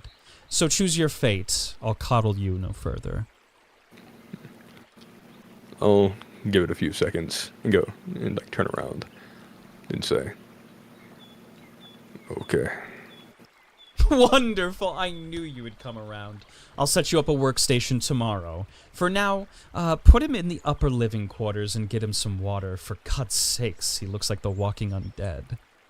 And the guard brings you out of the room. And disappears. Pavanya looks over to Solya and says, "Did he make the eye for me?" "Yes, dear, and he did a magnificent job. The soldiers that were stationed to observe your every move were now beginning to fear you. You began to keep your end of the bargain to bring back Thames's dead brother, Philip. He had been dead for quite a long time, however. So, it took an equally a long time for him to bring him back. Once Thames was done with the eye, his obligations to stick around were complete. Fia said nothing on the matter, and I'm sure she wanted to see for herself how he was doing. But when you went to release him, he actually asked to stay and continue working for you. What? But why? To make sure his brother would come back? That would be the obvious train of logic, but no. He wanted to free Fia. She still wanted nothing to do with him, but he watched and waited for as long as it took, until one day he found an opening. Renthal had found a dragon. He was uncontrollably giddy. This was the biggest challenge for his hunts up to date. He asked Thames to accompany him for the hunt, and Thames agreed to the terms as long as Renthal would release Fia. Renthal and you had been talking for some time, and decided if ever there was a good time to release her, it would be in the present moment, when the men who were sent to watch you were too scared to say anything? Exactly. Fia had changed her mind about the matter not long after you approached her. Something must have happened for her to feel like she could, well, move on. As to what that was, I don't really know. However, Fia was freed from her life of containment, and Renthal and Thames went to find the dragon. However, in a turn of events, Thames sided with the dragon, and it... And she kind of just trails off with it, leading Pavania to just kind of lean forward and look up at her. What? Is he okay? No, dear. The dragon took his life, and with it, your last bit of joy in life. Why? Why would he do that? Life is cruel, dear. Really, Thames was just a domino. While your hatred will always remain for him, he was fated to do what he did in the motion that he was pushed. You're saying that I should just accept that? I don't know what you should do. That decision can only be yours to make. And she leans into Pavania and puts her hand on her shoulder. And Sorry. we are... Oh, sorry, go ahead. My router just restarted itself. Oh, no, you're I'm good. on my phone. It's all good. Yeah. And as she leans into Pavania, this depends on a very specific situation as to how well the trivia was answered up until now. And it was half and half. So a very neutral reaction. And she just kind of begins slowing down her breathing a little bit. And she looks back up at Solya and says, Do you think he had to? I think that he was just doing what he thought was right. Okay. And how do you feel about that? I don't know. Well, if it makes you feel any better, you did hunt down that dragon that killed Renthal. It was injured, and when you approached it, it snarled. And she kind of walks outside to a great kind of opening with a pond at the center. And the dragon is kind of just haphazardly trying to keep itself up as it continuously is kind of buckling under its own weight and falling to the ground. As they approach, on the inside of their minds, they hear, "Back away from me, human, lest I bear my fangs down upon your skull and toss you to the wilderness." Solya steps forward. I was passing through the forest looking for supplementary. I'm a medic, and this flower could save someone's life. I don't know who you are, but I have no issues with you. Have you seen any supplementary in the area? The dragon doesn't respond. It just kind of is frantically looking all over the place to see if it's going to be getting ambushed. You're injured. What happened to you? I said back away, human. Plenty of energy. It runs like blood. I can snap you like a twig. And she looks at the underside of the dragon to see that it is like very, very infected. A scale is missing from under its chest. And it is red. At the center of it, a small stinger. You were stung by a mechalite compress, and you didn't take out the stinger. I'm assuming you were in a cave recently? And the dragon seems to just lower its guard, as that is exactly where the dragon was. I can take it out of you and heal you, but you need to trust me. If you don't, then the poison will kill you in an hour. And the dragon kind of snarls and huffs. It in no doubt was in absolute great pain. It tried to lower itself down to the ground, but once again collapsed under its own weight. She walks up to the dragon and removes the stinger from its chest. With no intention of healing him, she pumps poison into his heart. And she makes sure that she kind of like the dragon is flailing around and trying to get itself up. However, it falls and its head kind of goes right into the edge of the pond here. And Soliet leans forward to it and says, I could have struck you down with your god's own magic, but you would have never known why. Here's reason number 1. You shouldn't trust a witch. She knows your anatomy better than you do yourself. And she kind of begins continuously pumping the poison into this dragon as it's barely alive. She looks over to Pavanya with a very angry expression and states, Do you want to see Renthal again? More than anything? And do you wish to get revenge? And she just kind of nods her head. Think so. Then you know what to do. Pavanya walks up to the dragon and places her hand on Soliet. She forms right into her body as she looks through Soliet's eyes and says, You must have spent your entire life afraid of the inevitable outcome of madness. Now you'll spend an entirety living with that. And she kind of puts the final blow into this dragon as it collapses to the ground. And as it does, she begins to softly cry and says, I'm sorry for that.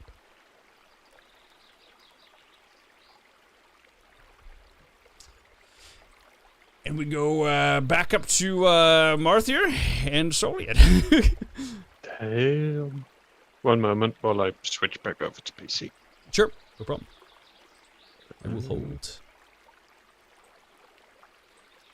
Everything is fucked. Funny that is my internet that's the problem and not my power. That's new. I hate new things.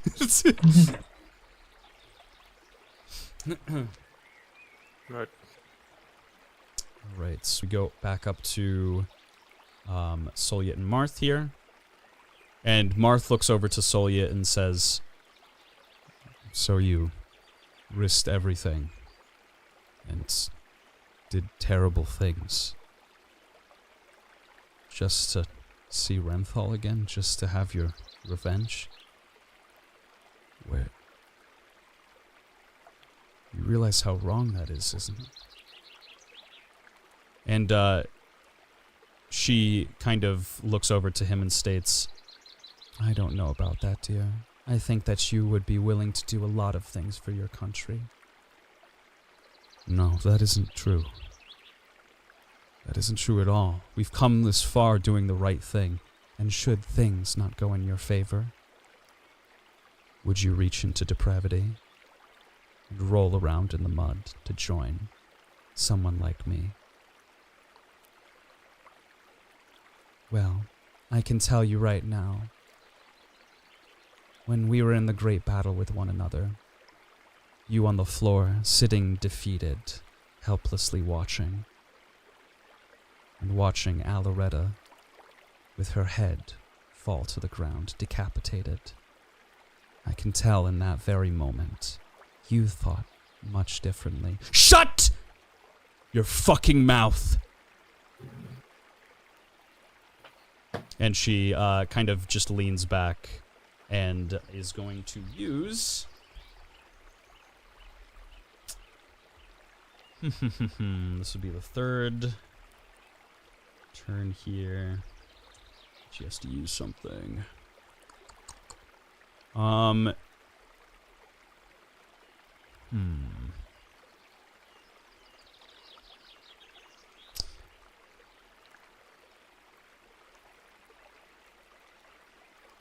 She's gonna use Major Soliot Shard again. I gotta roll a d20 for 3 seconds. If I land it on a nat 20, then it nullifies the effect. Otherwise, he is going to take 2d10 chaos damage. Alright, starting.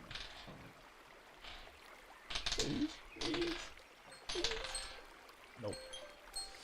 No nat 20. So he is going to take the 2d10 chaos damage, and that is going to heal Soliot.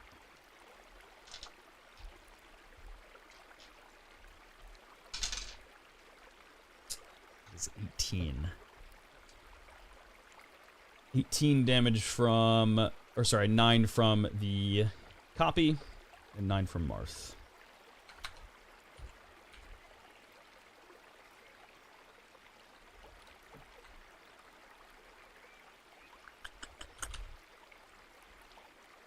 And that is going to heal her.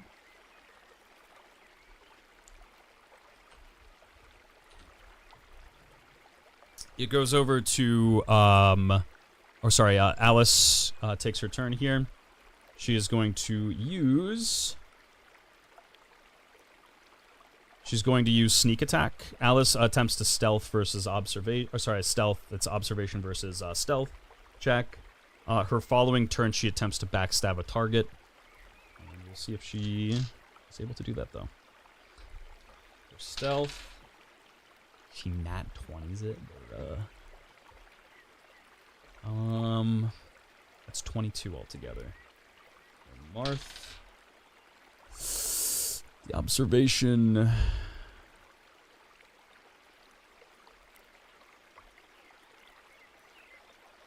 Marth fails the observation check with a 12 altogether.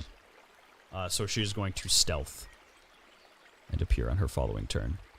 Marth is going to use... Yeesh. It's pretty desperate situations.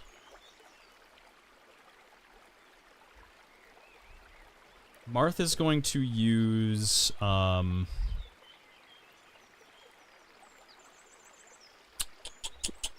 He's gonna throw the Golden Maiden. He's gonna use Golden Maiden. Hurls a giant Golden Maiden at a target, ensnaring them and dealing them 10 points of organic bleed damage for 3 turns. Target cannot attack from inside the Maiden, and it can only be used once per fight. So he is going to... I'll change her color. She's going to be inside this Maiden. So turn 1, she's going to take 10. I'll just mark that.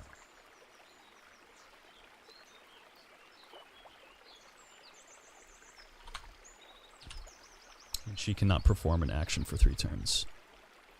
Which is good. We go back up to the party. Right. I believe in you guys. You got this. I will remember you. Somebody please get there and save Thames' life. I've got no healing potions on me. Just save his life. Right. Alright. So you took your turn. He is going to... All the 5 and the 17. Well, yeah, I used those 2. Sorry.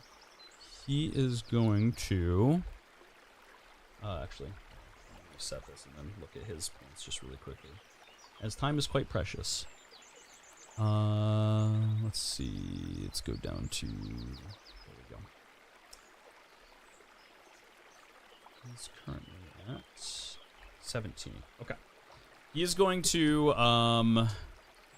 2 and 16. So 14. He's gonna minus the 14 from the 17 and go down to 3. And it's back over to you. I'm going to. I'm gonna hit the 3 into the 15. Okay. It's 12. I'm gonna plus the 12 and get 0. Okay. He will.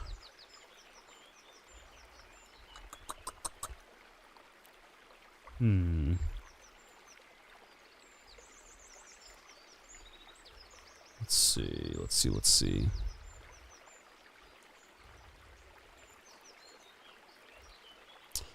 He's going to hit the 4 and the 11. That is a 7. He's going to add it to 10 altogether for his score.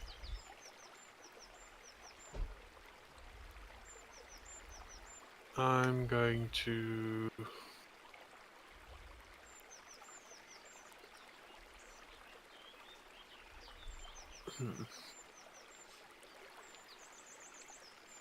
So I'm just thinking deeply about my next move. Yeah, you're totally fine. No worries.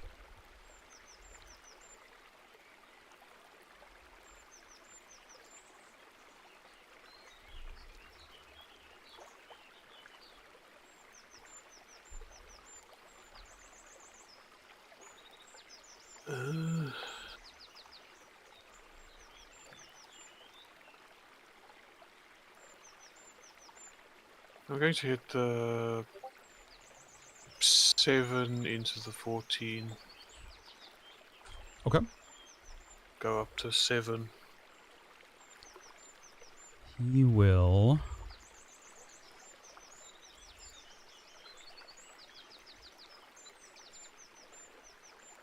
He is going to knock the 9 into the 13. Bring himself down to 6. From 10.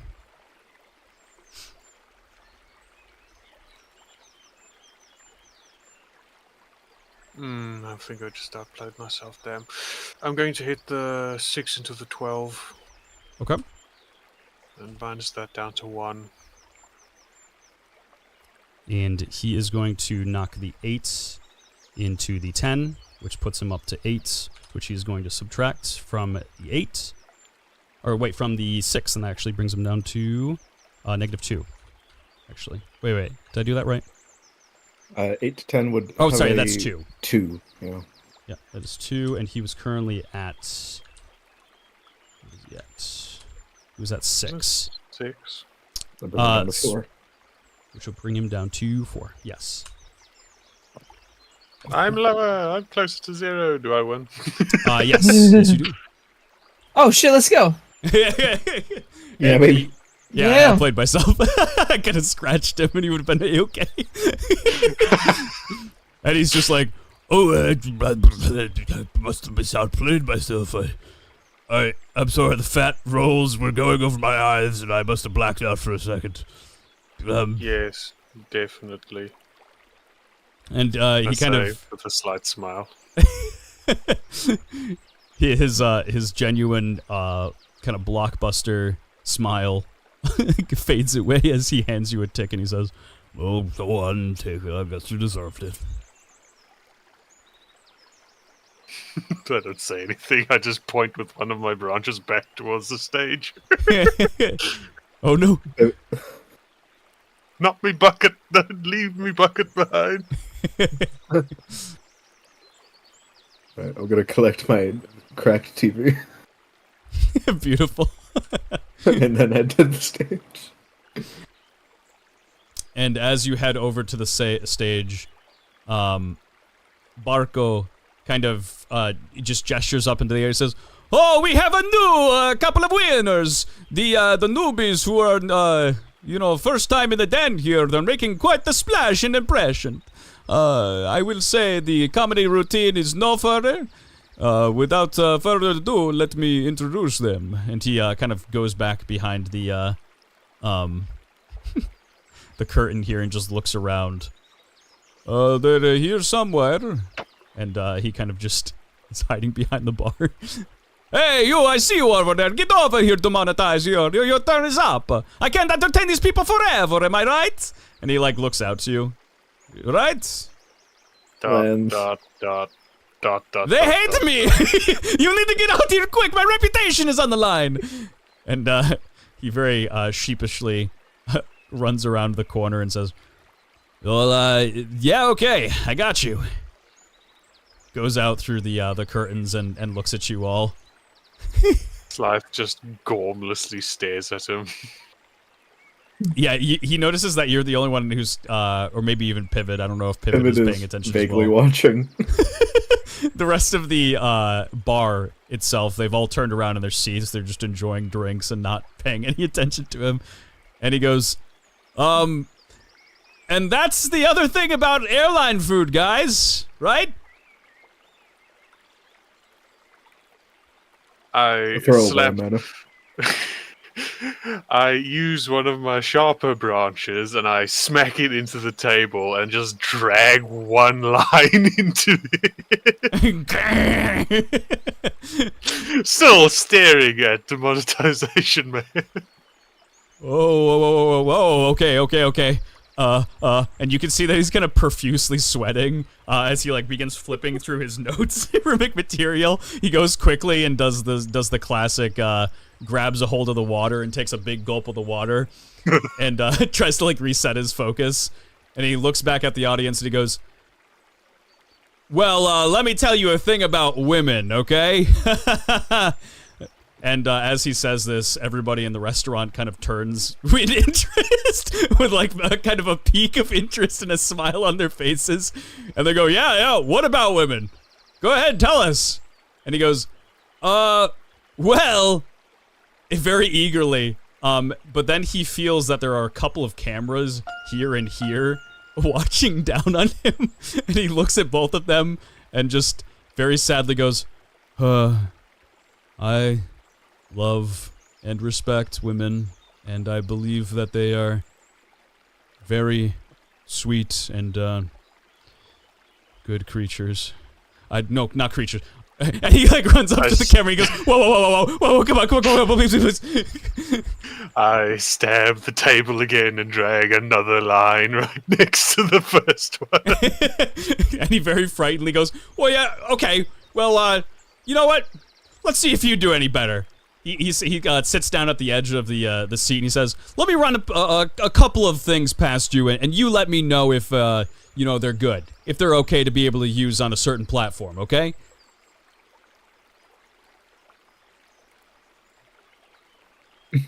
Go on. All right, question 1. Let me find my questions here. Game show questions. God, I'm horrible at trivia. Oh, don't worry. Question 1. Does this statement, said even as a joke, go against YouTube's hate speech policies? Jokes.ic? The quote is, I H-word women. H-word? It's a 4-letter word. It stands for something that you strongly dislike. Yes, I get it. Probably. I don't fucking know. Is it a yes or no? I don't know. That's a yes. Wow. You know what? You're actually kind of better at this than I am. Yes, that is the correct answer. Question 2, and he kind of keeps flipping through. He's like, wow, I guess I'm just in the wrong profession. Does this statement go against YouTube's hate speech policy? Quote, I punched a girl in the face once, and it was funny.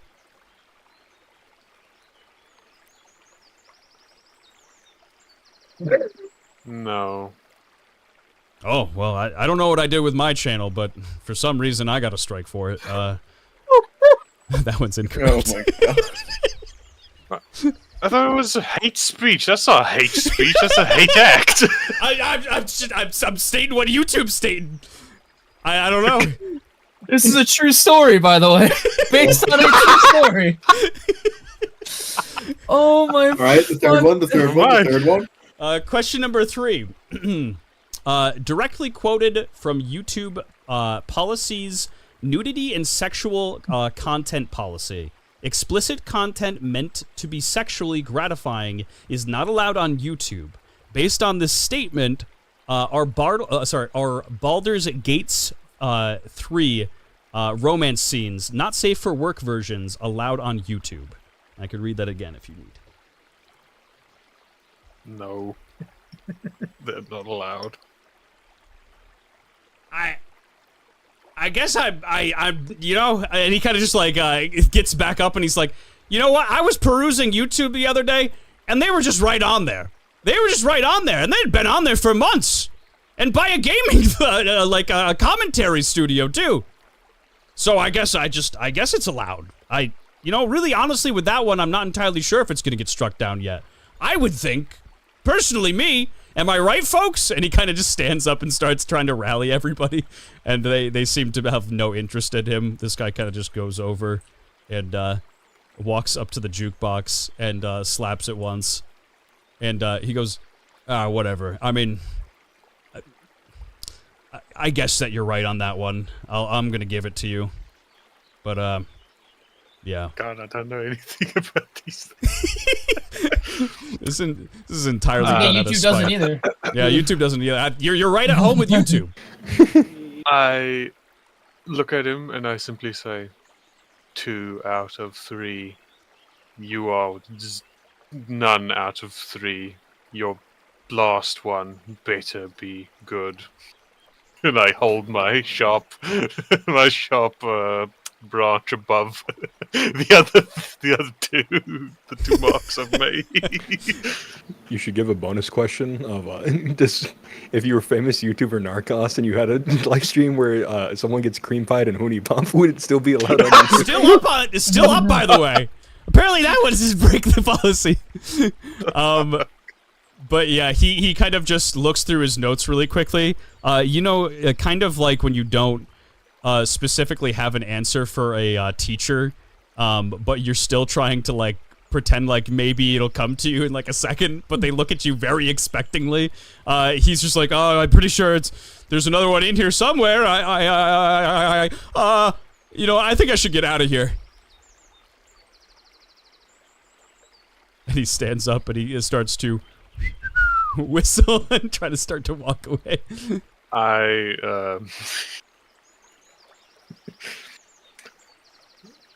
Hold on, I'm trying to think of how I want to do this.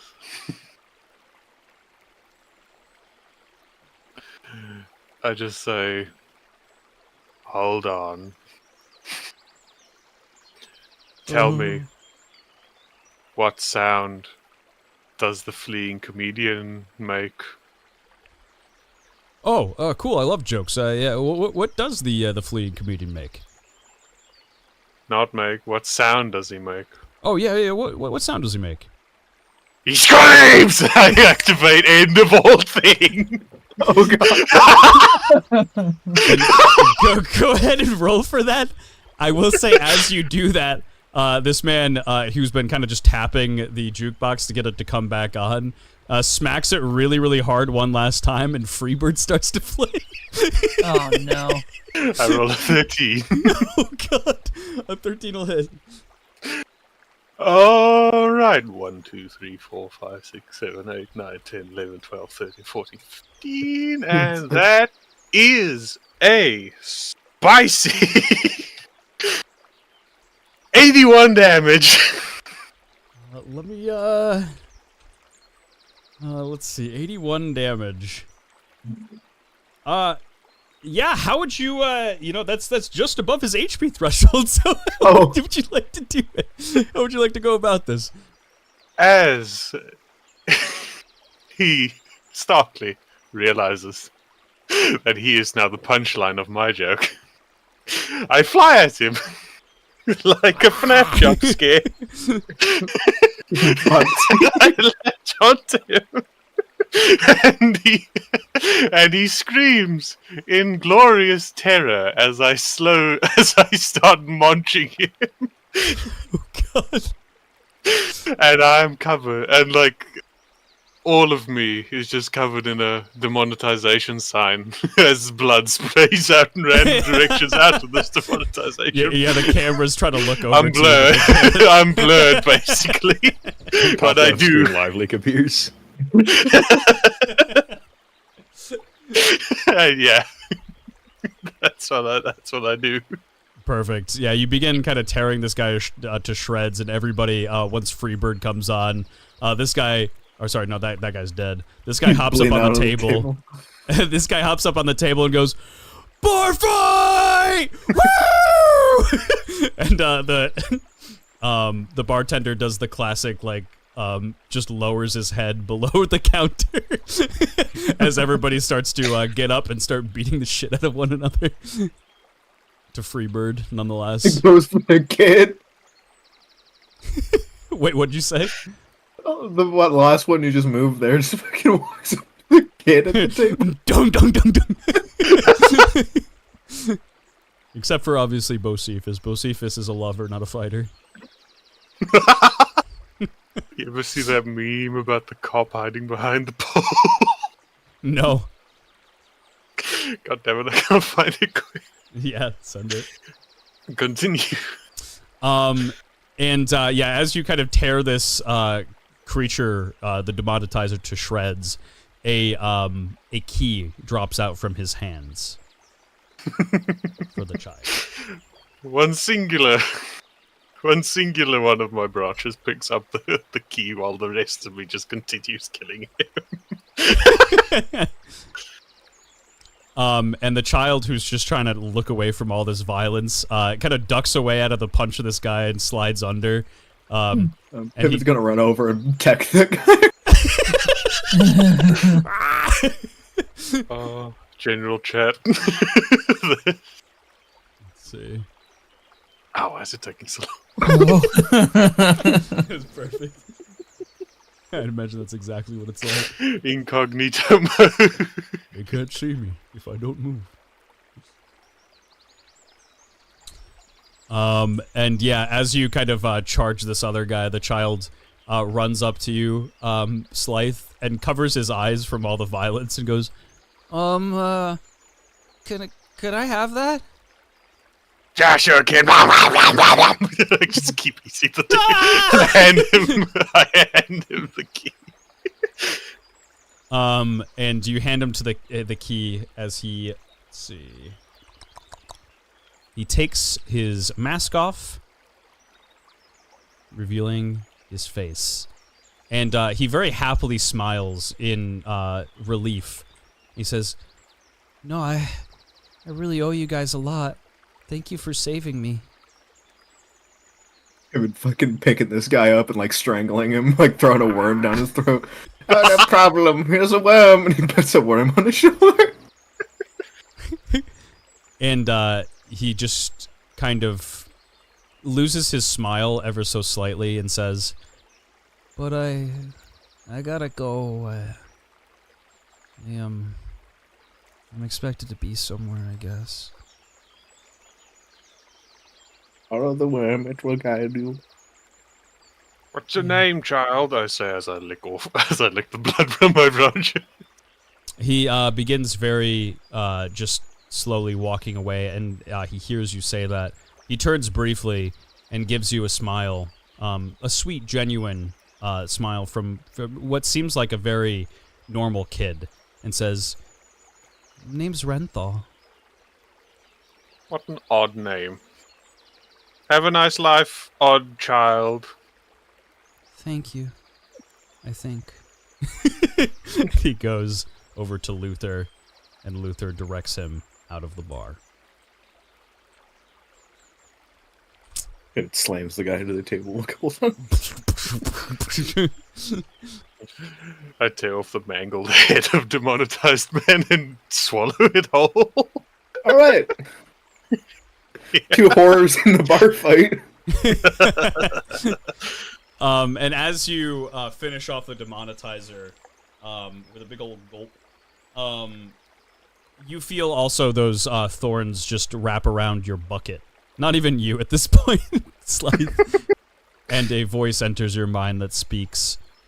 Well, I'm not quite enjoying what I'm seeing, if I'm gonna be perfectly honest. I think this represents you as a person. I'm not to be televised, I say, smiling. Right.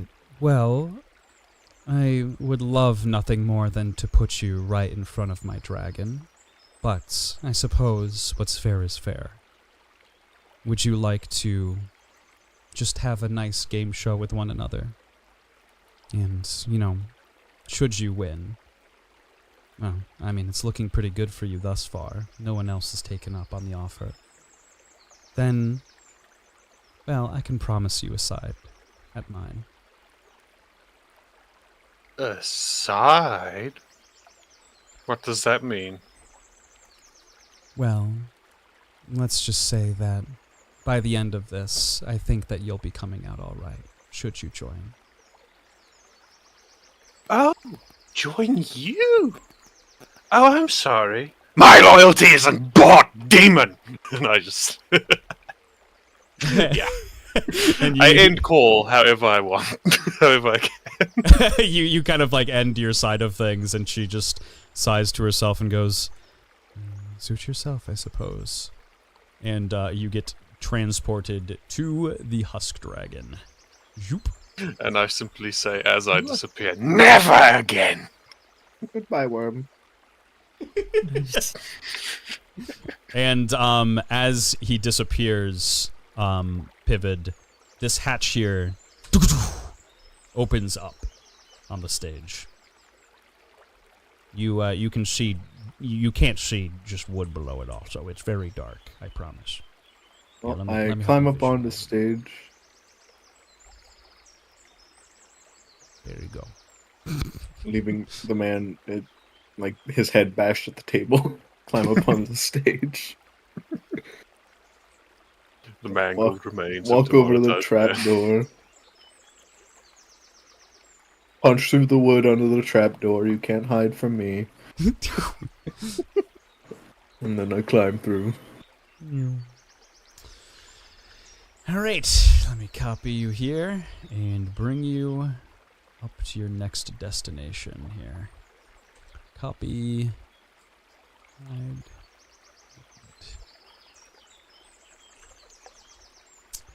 Alright.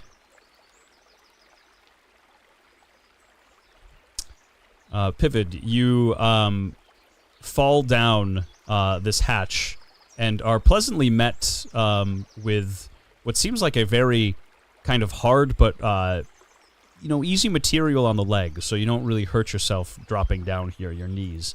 And it seems to be kind of perma air conditioned, and you just hear a small, just muffled off in the distance. God. Struck by the random urge to slow walk for some reason, Pivot will head down the hall.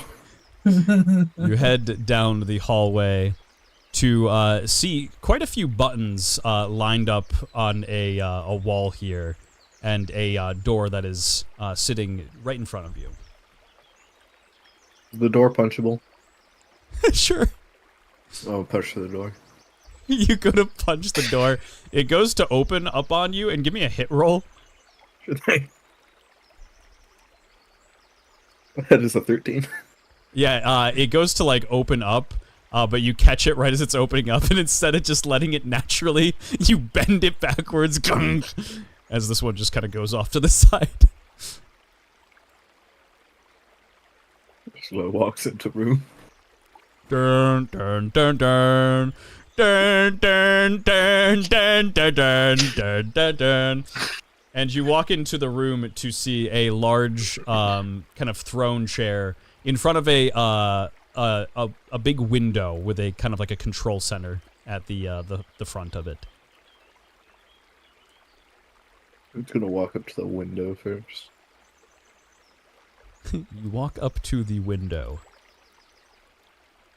And as you get probably right about here, the floor changes color, and everything in the room starts to change. You see it kind of materialize before your very own eyes. And as you turn to your right, you see a woman sitting in a throne chair. She's petting a bunny with a banana to her left. And she has a whiteboard sitting at the center of the room that says, "The Haunted Lamp, $500, boyfriend, ooh," and a picture of Haunted. So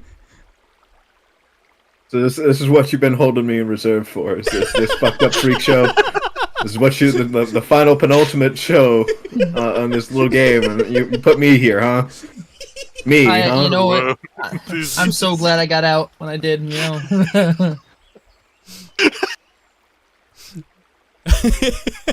Know this guy for 5 years, modded for him the whole time. Yeah. Watch every stream. This is what he pays me for? What the fuck? What the fuck? What the fuck? You don't enjoy, the anime flooring and the screensaver? No. This girl turns over to you and says, Oh, hi. You. Hello, Worm. Did you come to be on my stream, mister? she points her fingers up against one another and makes a... I don't believe so. Well, that's not what I was told. I thought that a big, strong worm man might perhaps want to be on stream with me. I'd fuck Tim's dying. I'm dying too. Goodbye.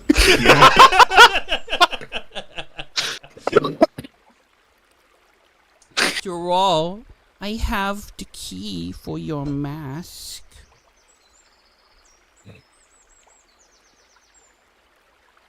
But The worm enthusiast just looks at her. well, I know the decision's really tough, but right now I'm streaming, so if you wouldn't mind. Chat says they can't see you.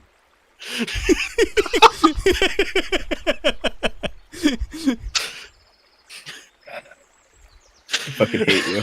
I like how I got it demonetized a different way back there. Now this is this is the next part. Fuck me. Alright. I'm climbing on top of the chair. Standing on the back. XQC fucking stance. Whoa, this guy's really random. Oh my god. Chat, can't you believe this? And she goes to pretend that she's like playing this game that's on her screen, even though you see a screensaver right there. Hello, And you see just a just very quickly paced Twitch chat going, "Worm guy!" clapping emojis, pog faces. Oh! And then there is one single chat that says, "Awooga!" Gat. Why is chat saying bricked up? So weird, you guys. Leans over.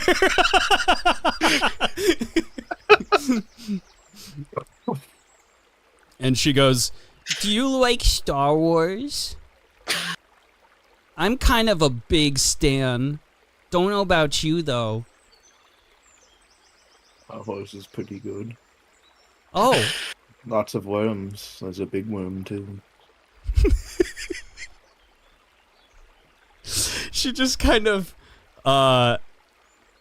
she's like, "Oh, well, this guy's kind of weird, but, You know what? Should I ask him, chat? Should I?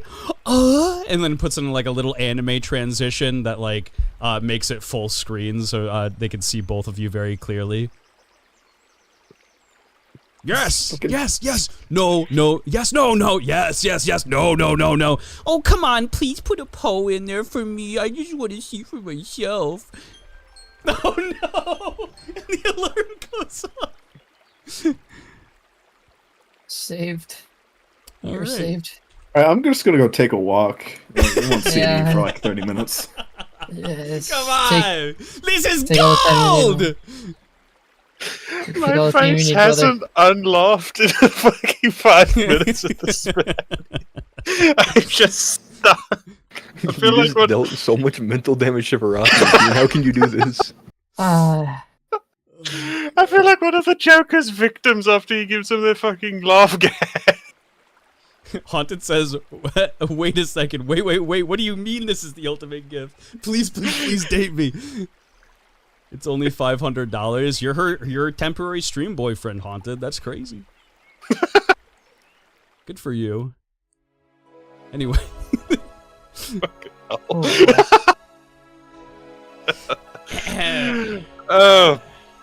Oh God! Now I have to be serious. good luck. Oh, I drop onto the. What's it?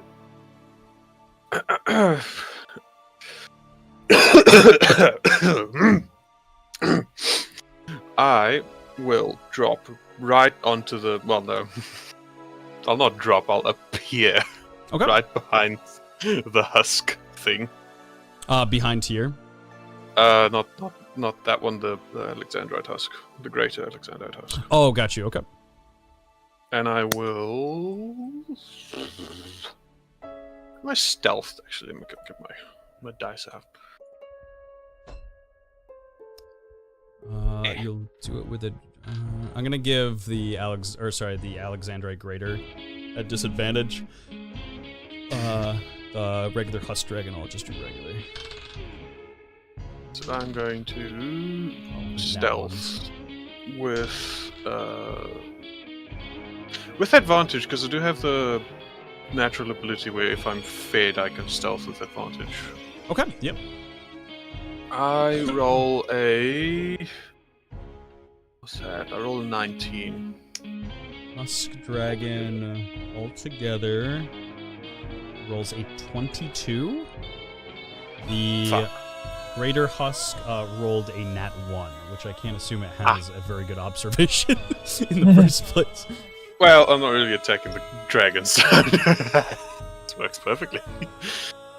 God, I have to now I have to refamiliarize myself with Slife base attacks. What does my character do again? Been so used to the fucking like 5-turn wind up of the other one. You were totally good. Haunted said How he's many- dating someone. Oh my god. Haven't watched the stream, Haunted. They'll be very entertained. Yeah, bring your Surely. girlfriend into the stream. Have her watch what just happened on the screen. I'm sure she'll love it. Okay, what point of divinity is the dragon on? It's back. Oh, sorry. It is on turn 3 of its concentration, and it's at 0 madness right now.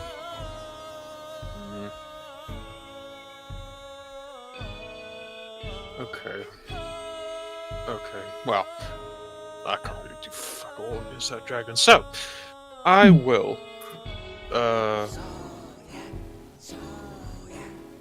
Is this Greater Alexandrite Husk? Is it exactly like the one in the other one, in the previous dungeon? The one that you fought on the first floor there? Yeah. Yes, the one where it had like the saw sword. And then it used it to appear on Marth, I think. Yep. Wow.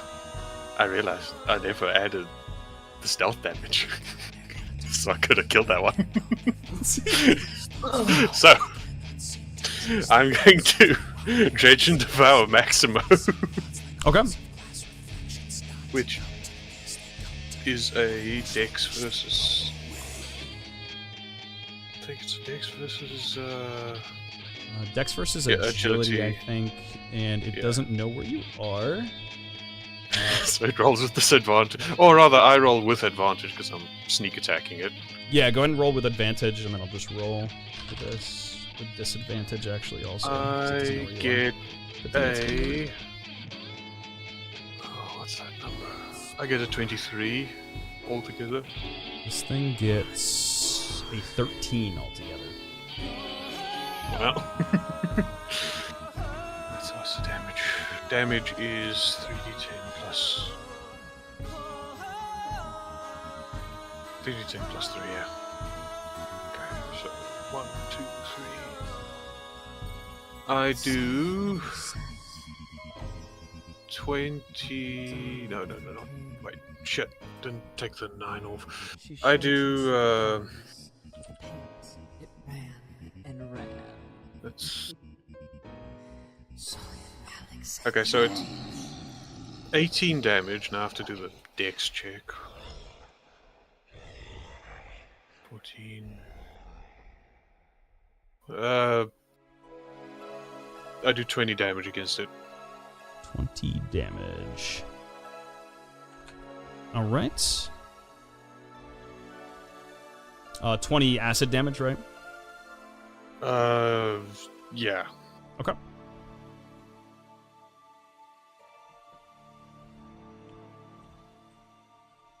And, I will have you, since you were stealth, did you add the, stealth damage? I did. Okay, cool. Got a 2. And anything else with your turn? Oh, he's not dead.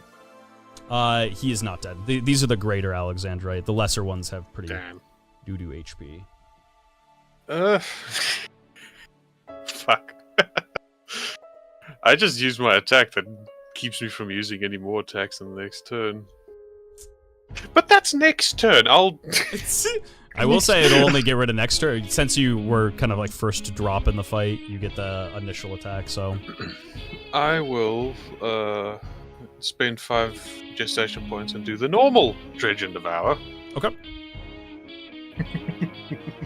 Really want to do something against this foe. And I get plus 9 is 16. Grab. Let's see. 15 for its agility. So you do manage So to that- grab it. Oh! Fucking hell. It's just plus 10. I roll and do exactly 2 damage against it. What? No. Fuck.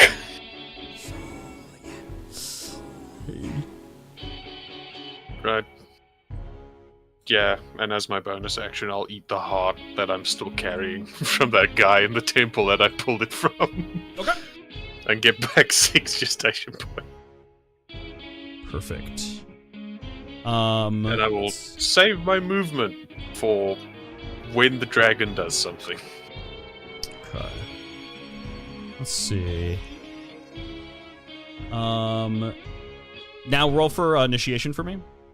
Oh, right. Let's see. Husk. I roll a 7. 7. That'll put you. Get rid of Max and Look Down. That'll put you right after Thames. 7. Okay.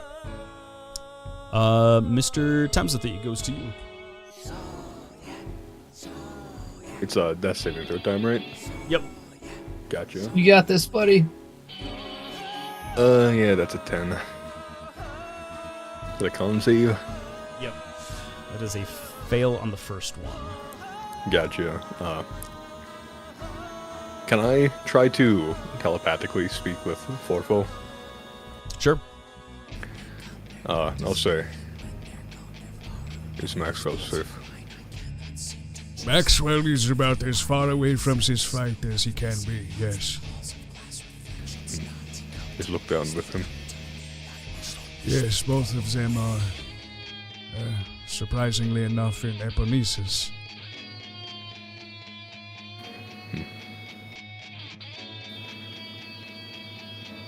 Do you possess the capability to bring Maxwell closer and look down here?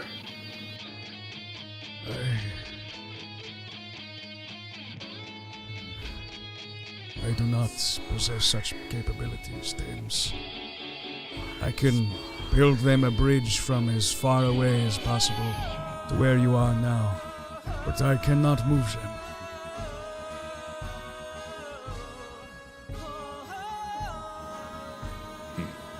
Could you build something that could? The sun that never sets. On the dawn that never came. Do you ask him if you can build him something that could Or, move them? or if he can build something that could, like, I don't know, like a teleporter or something. Alexandra.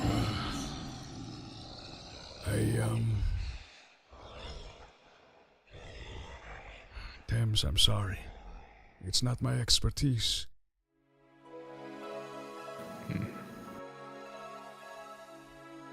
Then I suppose fate shall determine what happens next. Yes, I suppose. Thames, I must admit that I'm pained to see you in this situation. I must also admit that I am most likely a doomed man after this. My direct support and interference with this fight, albeit minimal, I fear it may just be enough to finally put me through. This fire that burns half my body was for interfering in with Bardock's success. Bardock never created a god weapon of his own. I gifted it to him in the beginning.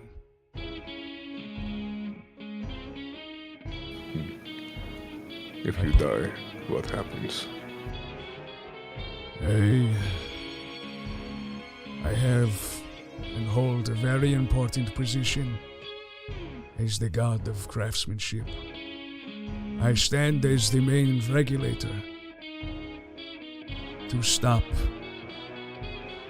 those who would seek power from creating things that they should not. I inspire many to get into the crafts, but I fear in my disappearance, should I go,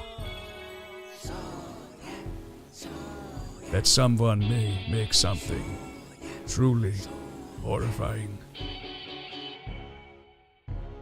But that is for the good or the evil to decide at that point. I see.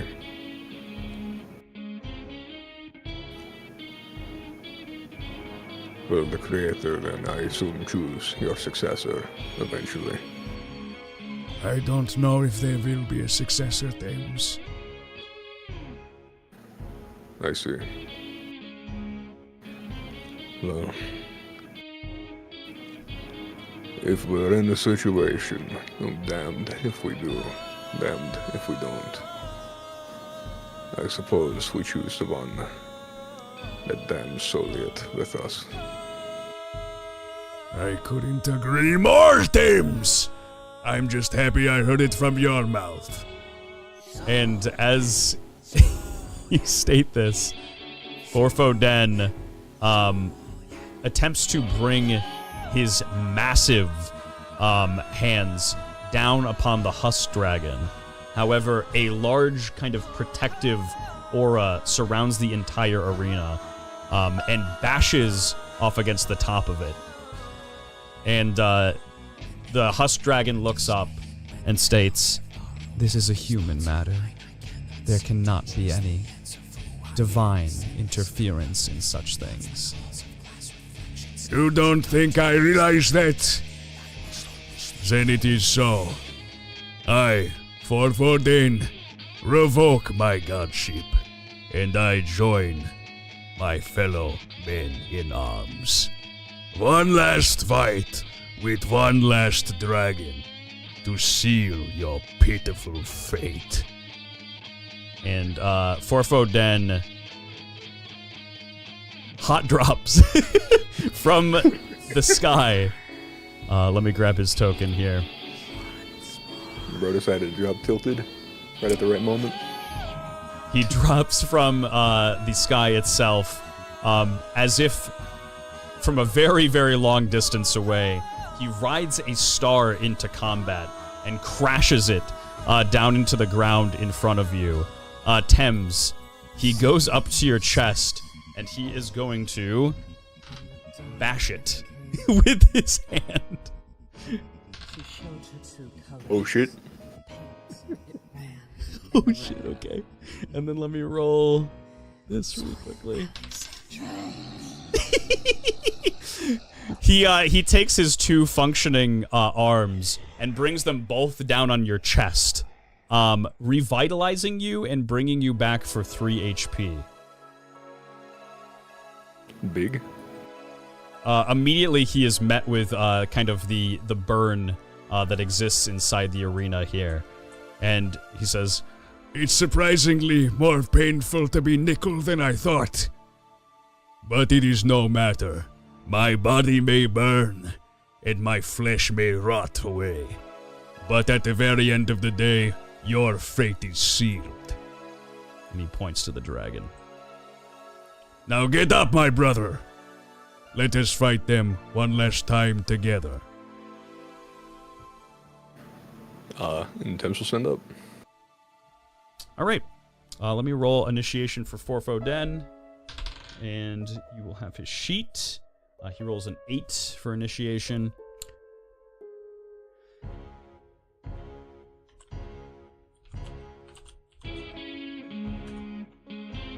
And as he says this, the Husk Dragon simply looks over in his direction, smiles, and states, "You're a fool. A fool for thinking such things." All right. Thames, you are up from your death saving throw. Okay.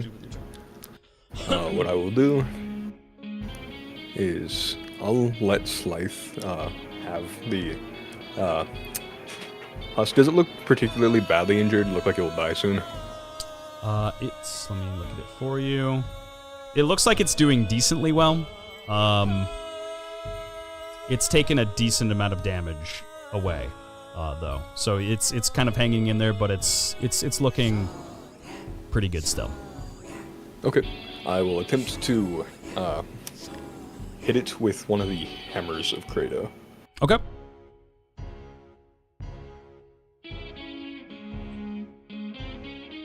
Let's see. That is a 13.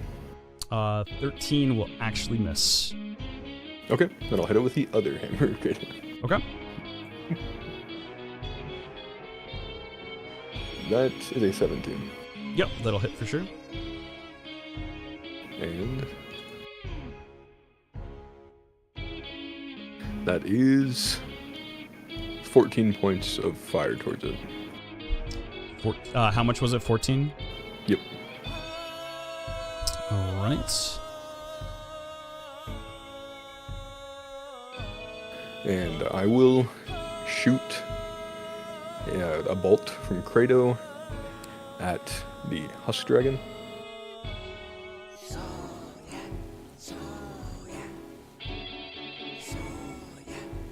That is, I think, a 9. A 9 will hit. Yep. Okay. Then I will bonus action let it stick in. Okay.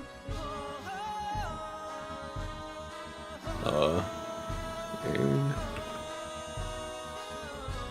sheesh. That is 44 fire. 4d4 fire. It's 44, not 4d4. Yeah, sorry, it was just the way I said it. That's my bad. I know that I misspeak a lot with that. And I will use, I should say, is the Husk looking particularly bad now? Give me 1 second, sorry. Just gotta calculate quick. don't know why it's at such a weird...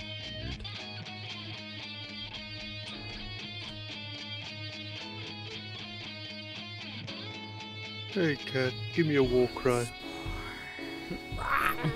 No, that didn't work. Okay, hello. What was your question, I'm sorry? Does it look particularly bad now, the husk? Not the dragon, the greater Alexandrite? It's looking much weaker, for sure. Yeah, it's definitely, from what you can understand, under 50% HP. Okay, then I will use my second action to dash towards the husk dragon. You fired the bolt into the husk dragon, right? Yep. Okay, just want to make sure. Yeah, you kind of, Forfoden is massively tall. This man stands, like, you can run underneath his feet. He's a giant, so. Gotcha. And yeah, I'll run, like, through it and kind of try to get close. And how much do you have here for movement? Sorry. It'd be 40 if I dash. 15, 20, 25, 30. Okay. Yep. Kind of be next to it. And that'll be my turn. It goes over to... I think Forfo rolled an 8, so he's actually next. If you want to take his turn next here. Gotcha. I will need a second because his playstyle is pretty good. So if you want to kind of fill up the dead space, you can let Slythe go. Yeah, go ahead, Slythe, if you wish to take I your turn can't first. do shit. I can't attack. I can't eat him because he's not dead Yeah, yet. true. He has to skip his next attack. Chad, do you want to attack? Chat, attack the dragon quickly. Chad, attack! What's up, Give him the Gingerbread? How are business. you doing? Welcome to the stream. I hope you're doing well. Sorry, I wasn't able to say hello sooner. Hope you're doing good. Boom, boom, boom, boom, boom, boom, boom, boom, boom. Let's see.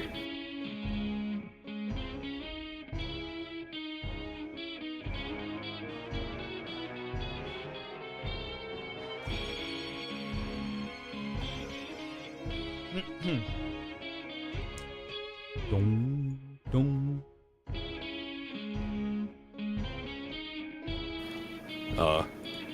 Okay. Forfeiden will use imprisoning calcification glare. Okay. You On wanna the read Husk that Dragon. for chapter. Sure. Forfeiden, it says the giant, but you know, it's Forfeiden. Forfeiden fixes a fiery glance onto a target. Target must make a con saving throw of 15 or higher. The giant will Forfeiden will force a fraction of his soul into the target, 10% current HP cost. His soul will travel through the target and petrify a limb of its choosing. He will then, from his mind, bolt that limb to the ground. The limb, until broken or cured, will be targetable and have the overall health of a quarter of the creature's current HP. It will have 0 AC and take plus 10 strength damage from all physical attacks. You said it has to be 15 or higher? Yep. It is a 21. Unlucky. Let's see. Then Forfeiden will move forward. 10, 15, 20? I don't remember Okay. how much he has altogether. And he will use Form Shift Thunder. Okay. So Form Shift Thunder, Forfeiden hones in on his gift of a giant. In this form, at the start of each turn, he will heal 10 HP and gain plus 2 strength from his skill, strength that cannot be tamed, instead of 1. He gains advantage on all physical skill checks and saving throws, and enemies have advantage on all hit-based attacks on him. Alright. All hit-based attacks. Let's see. Alright. And then he takes his damage as well. Gotcha.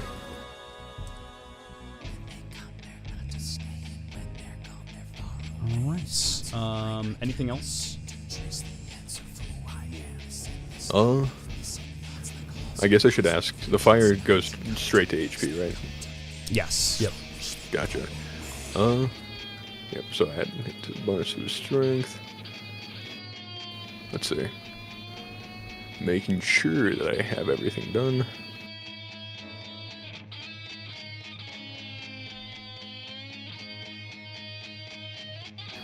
I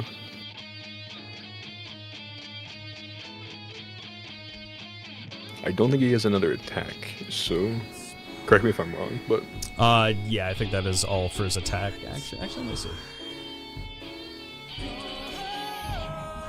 because his calcification glare is in action. Yep.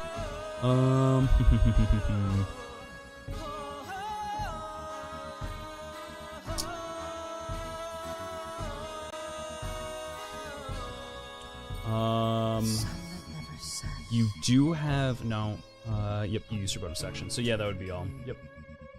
Gotcha. Then yep, that's his turn. She showed her true colors, the paint. All right.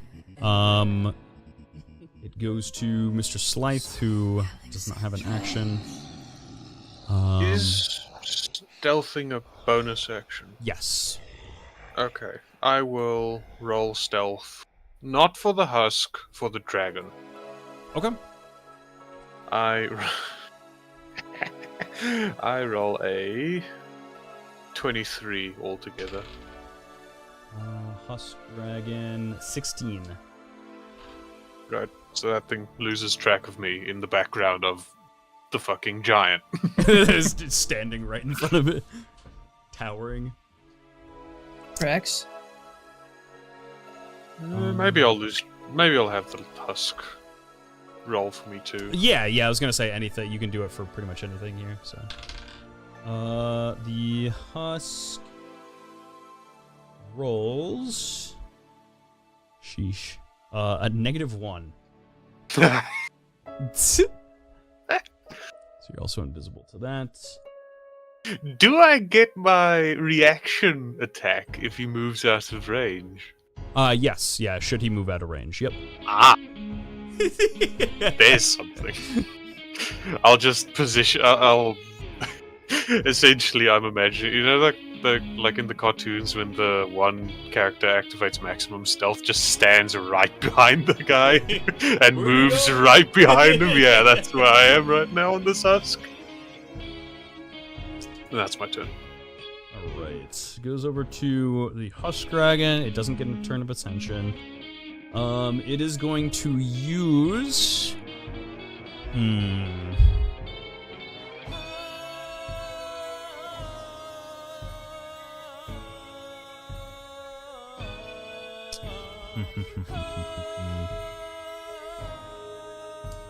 it is going to use Tantrum Snapper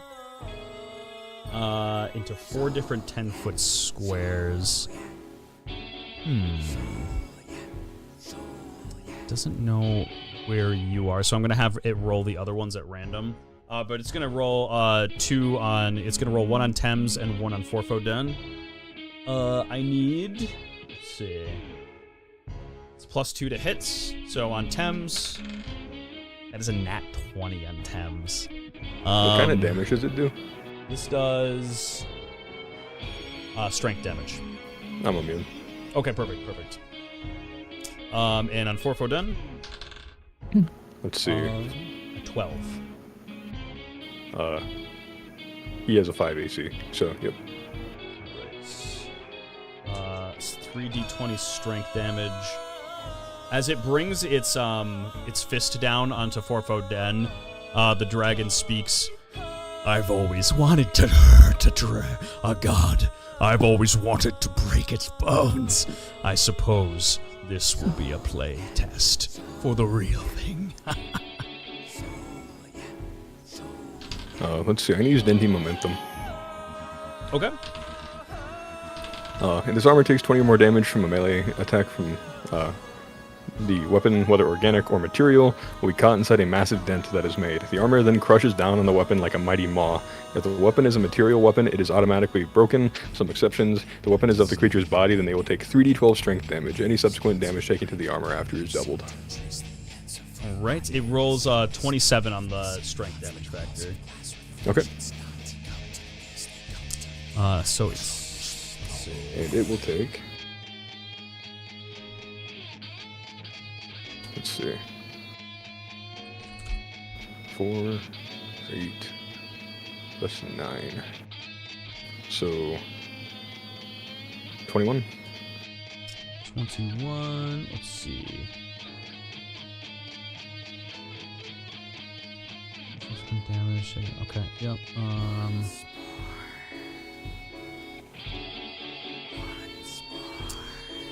How much was it altogether? It takes 21 strength. 21 strength.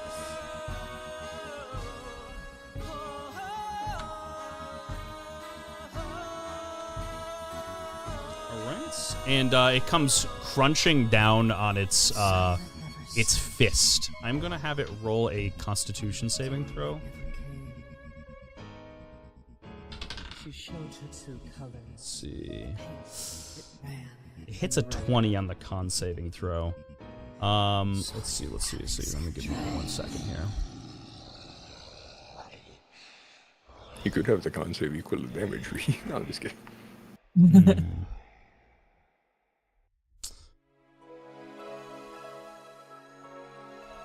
We'll do it. Let's do it. We'll have it equal the damage.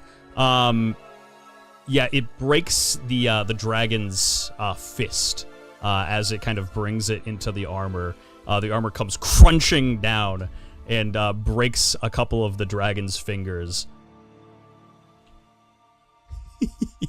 And Forfoden, very pleased in his work, he looks over to you and says, What do you think, Thames? Not bad, huh? One of my finer creations, I have to admit.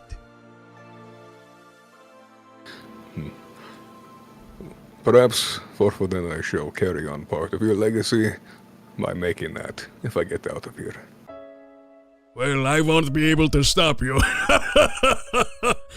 And he looks over to the dragon. He says, As far as you, irony sometimes just knows, and payback is a bitch. And best served cold or something like that. What's it called? I don't really know. Well, Thames, I can't particularly remember. So, yes, we will go with that. It's cold. You two speak too much, I say. From behind the husk, and as it turns its head to look at me, I stick behind it. Thames is nods under his breath like, are you going to help or? I'm gonna, no, it rolled for the second, it broke its fist, so it can't actually go with the other attacks. And the Greater Alexandrite is going to, run up to Thames. 5, 10. Does provoke an attack of opportunity, should you wish. I'm in stealth, so I get advantage on that, right? Yes. Okay, good, because I rolled a nat 1 with the first roll, and it's a 4. For the second one. Or for the second, no. 4 plus 2 is 6. Unfortunately, it does miss. I whiff completely. Do I stay stealth since I didn't make any contact? He felt a light breeze by his ear. You know what? I will say the Husk Dragon. Let me see if it has like. You know what? The Husk Dragon I rolled for it just through the observation. It rolled a nat 1. I'm just gonna give it to you. The other one, I wouldn't say that. It's probably rolling and it's running and very dedicated to try to hit the target. So Back is me. 15, 20, 25.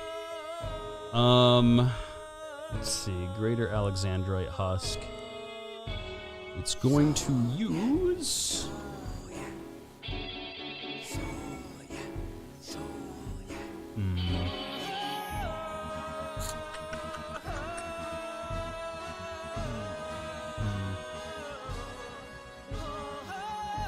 Saying.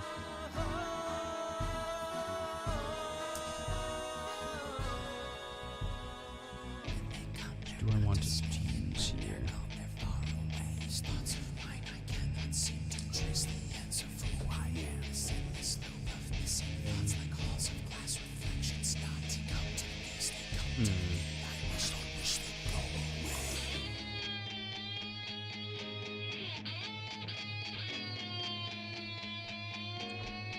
So many abilities, it's so tough.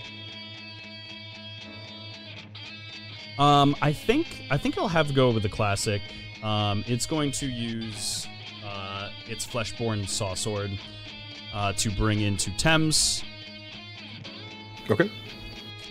This is strength damage for the first bit.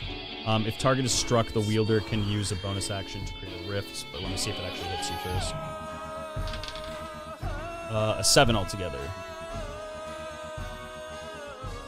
That'll hit. So it would be 2d12, but I think you're still immune, yes. Yep. Okay. And, let's see. Creates a rift on another target. The impact radius of the saw sword will form against the skin of the selected target. The wielder then rips the saw sword down, and the selected target will take 4d4 plus 5 mental damage. So it is going to target Forfoden with that bit. Okay. 4d4 plus 5 damage.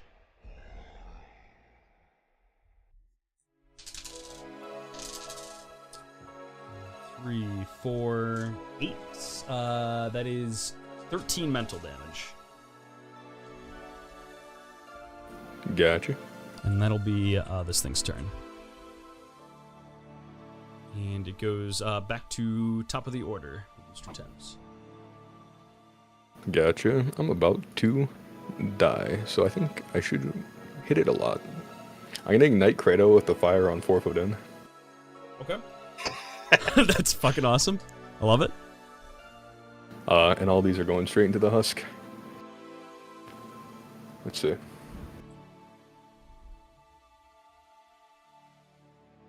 So, for the bolt... Husk Dragon, I should say. Okay. The bolt is a dirty 20. Actually, I have 6 attacks, so I'll just do all the attacks first and calculate damage. Let's see. This one is a 9. I think a 9 hits, right? Yep, 9 hits. So first hammer hits. Second hammer is also a dirty 20. Okay.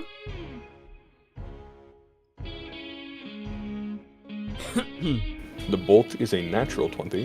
Hey, okay. Now, question here. Yes. Since I've been fucking waiting to use this shit, and it goes so rarely. If it's a natural 20 on the bolt, does the leaving it inside crit as well? Natural 20 on the bolt is leaving inside crit as well. I would say yes. Okay. Then I will crit on that one by leaving it inside. That one's an 8. Does an 8 hit? 8 hits, yep. And that one's a 19. 19 also hit, yep. Huge. 1 bolt. 2 bolt. 1, 2, 3, 4.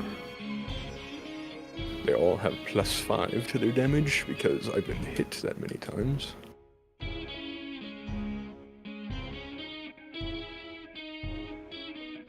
Big calculation. It is a big calculation. I got my calculator app right now. That's good. That's good. We need more. We need that. That's the energy we need to bring. Yeah. It's energy I can't bring. Don't worry, same. I'm trying, okay? Where's the mage? We need him. Being Look, at locked in least good. literal hell, so... Look, you get to show up at some point. I'm gone for I get to camera. show up when everything's done. That is 161 fire damage. Damn. Nice.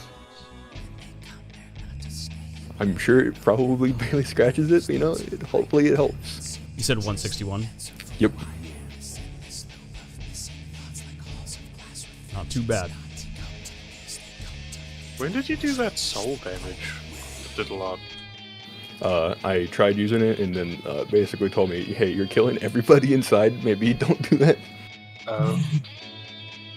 Although speaking of soul damage, as I end my turn and go unconscious, because I get fucking, I'm pretty sure Biden blasted by the mist, but... actually, wait, No, missed it at the start of your turn, right? Misses at the start, yeah. Okay, then not Bite and Blasted yet. Just later. Yep. Yeah. I will be Bite and Blasted soon. But yeah, is that 4-foot turn then? It goes to, yep, 4-foot turn. Okay. So, I'm going to use Hypermetabolism Influx. Okay. Bonus action, the giant fills his oxygen-rich blood with a growth property. For this turn, the giant can attack twice. Every time I mention the giant, by the way, chat, it's 4-foot in. Kane did this to gaslight me. Tried to give spoilers away. I know. This can include abilities as well. After metabolism is used, the giant becomes exhausted, skipping its next turn, allowing all attacks until the start of its second turn to be made with advantage. It will automatically fail all physical saving throws during this time. However, first one, RH Deliverance. Let's see. If a hammer connects with a target, nickel creature, the dragon's considered nickel, right? Yes. Okay, they must make a strength saving throw of 17 or higher, or the hammer will magnetize to their soul. If 2 hammers latch onto a target, a force will push between the 2, rattling the souls in the body. For the next 2 attacks, all strength weapons will deal double damage to the target, and if both attacks must be strength connect, the target will be stunned for 1 turn. This weapon cannot crit. Right. Strength check of how much? It is a strength saving throw of 17. But I need to roll for an attack first. Oh boy. Oh my god. Yeah, go ahead and roll. I did roll the check for it. That's a 23 hit. 23 will hit, yep. Big damage time. Oh, kind of big damage.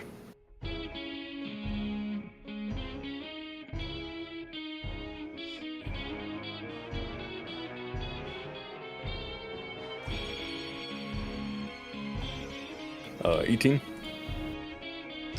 18 damage. Yep. What did it roll on its strength save? It rolled a nat 20. Oof.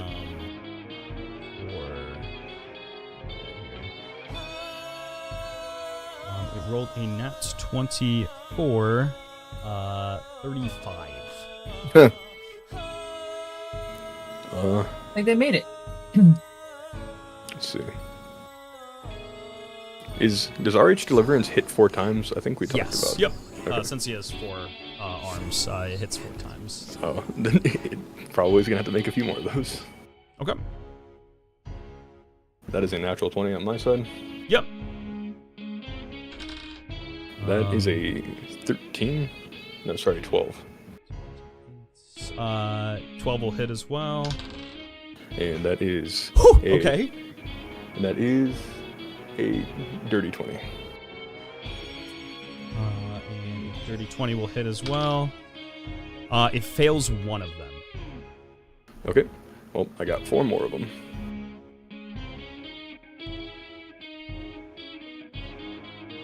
That is a 15. 15 will hit. A 21 on the save. That is a 19. It fails the second save. Okay. So have I made 6 attacks or 7? At this point, I'm just rolling dice and saying the number. That was 6. Okay.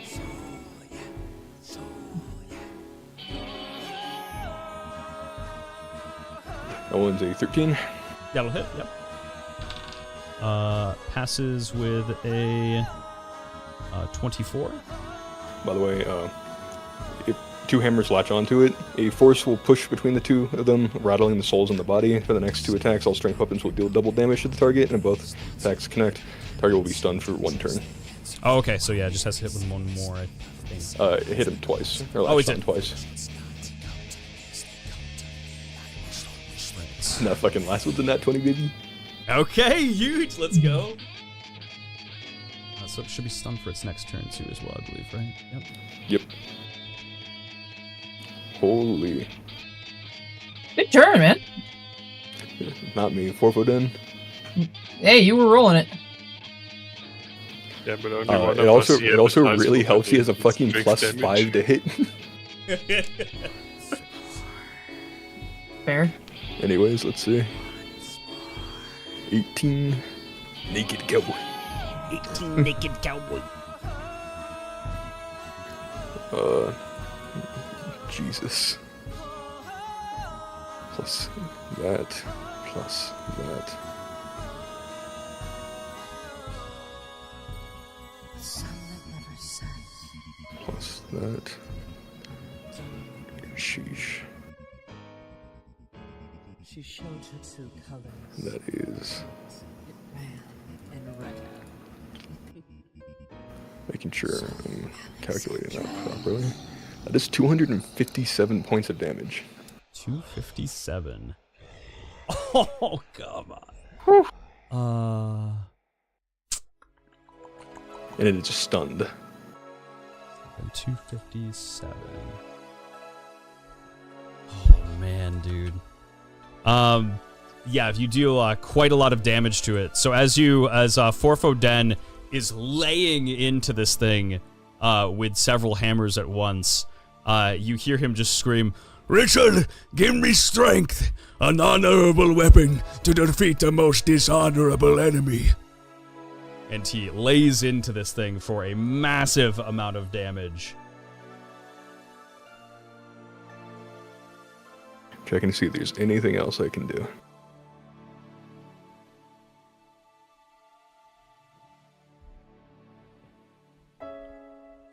Let's see.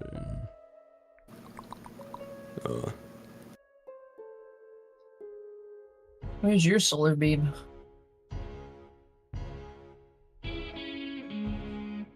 Gain 10, but the mental damage took it out. Let's see. I don't think there's anything else I can do. With the forceful. Yes. Giant, block its wings! I say from behind. And he, at the end of his turn, is reduced to 0 hit points. Oh. The fire that encompasses half of Forfo Den's body just trails alongside his left half and slowly begins consuming it. Wait. Keen. Hmm? Chaos Bed of Eternal Rest triggers.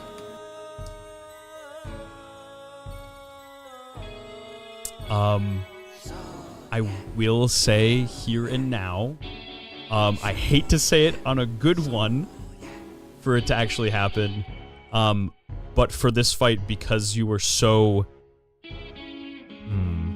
fuck it. Yeah, I'm gonna give it to you. Okay. I'm gonna give it to you. Then with, let's see, making sure I'm reading this correctly. Gain a movement and attack action, targeting whatever was downed or died. This is going to be with Credo, kind of freshly ignited with the now fully burning Forfeiden. Form 2, all 3 attacks at the husk.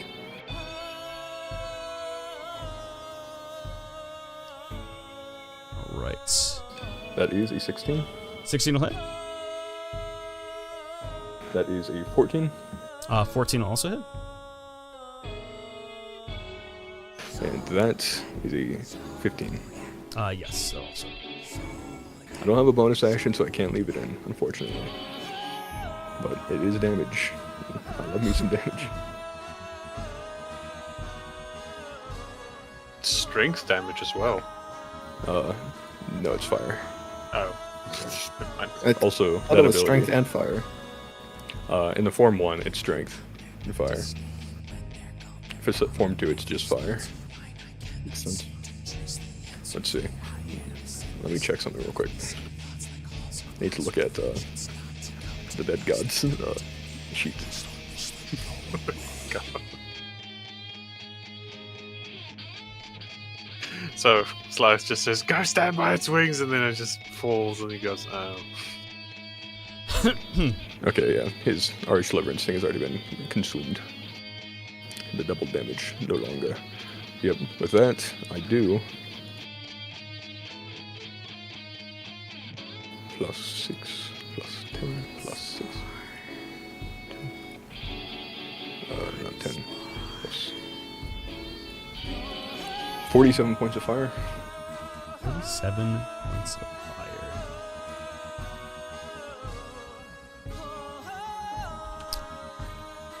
And so as you... as Forfoden, I should say, gets consumed with this holy fire across his body, he looks over to you and gives you a thumbs up and states, I think I did pretty good. He should be primed up and ready to be taken care of, Thames.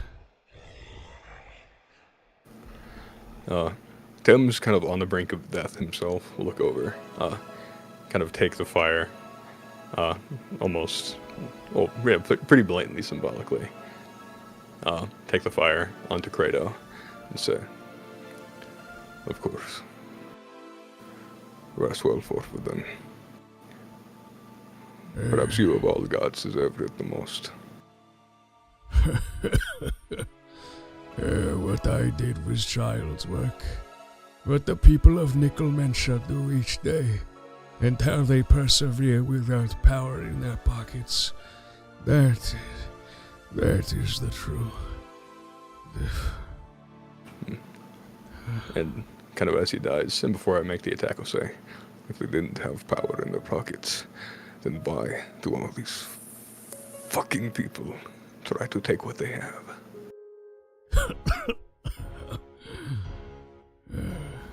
And then I'll use my attacks, kind of blasting the dragon, pointing the bolt, and with like a big old clunk, just try to do that. And then I don't know how it's looking right now, but I do everything I can before my kind of doomsday clock goes down. You strike it with this last attack, and as you do, the dragon begins to recoil in a massive amount of pain. It reaches its claw up to its chest as if trying to hold something in. But as it tries to hold it in more, it doesn't have the strength to hold back. Soliet Alexandrite, who appears from the chest of the dragon. And as she appears, she launches not only Pivot, but Be good. also be good, but also Marth onto the battlefield. Welcome to Phase 2, and that is where we are going to be ending tonight's episode. What the fuck? Thank you, ladies and gentlemen, for joining me this evening. I hope you all had a good one. We have now entered Phase 2 of Soliet's fights. And sometimes I will say the dice just know how to tell good stories. Forfoden now lays at rest as he gave everything in his power to provide enough damage for the party to succeed. Now that everyone is here, minus Max and minus Look Down, we will see if they have enough in the tank to be able to take down Soliet Alexandrite in the next episode. I want to give a shout out to our sponsor, Starforge Systems. If you need to get yourself a PC that is out of this universe, make sure to check out Starforge Systems. If you're enjoying the stream, make sure to hit that sub button. Check out the future episodes every single Friday. And if you wish to support us on the Patreon, !Patreon on the chat, that'll pop up the link for you. It goes to support me as well as the artist Tori, who does all of the artwork for this. Lastly, I just want to say I'm very excited for this next episode as this is all coming to a head and perhaps even a close. Like I said, will the party have enough to be able to take down Soliet Alexandrite and the Husk Dragon? You'll have to tune in next week to find out. Have yourselves a wonderful rest of your evening, and as always, stay beautiful. Goodbye.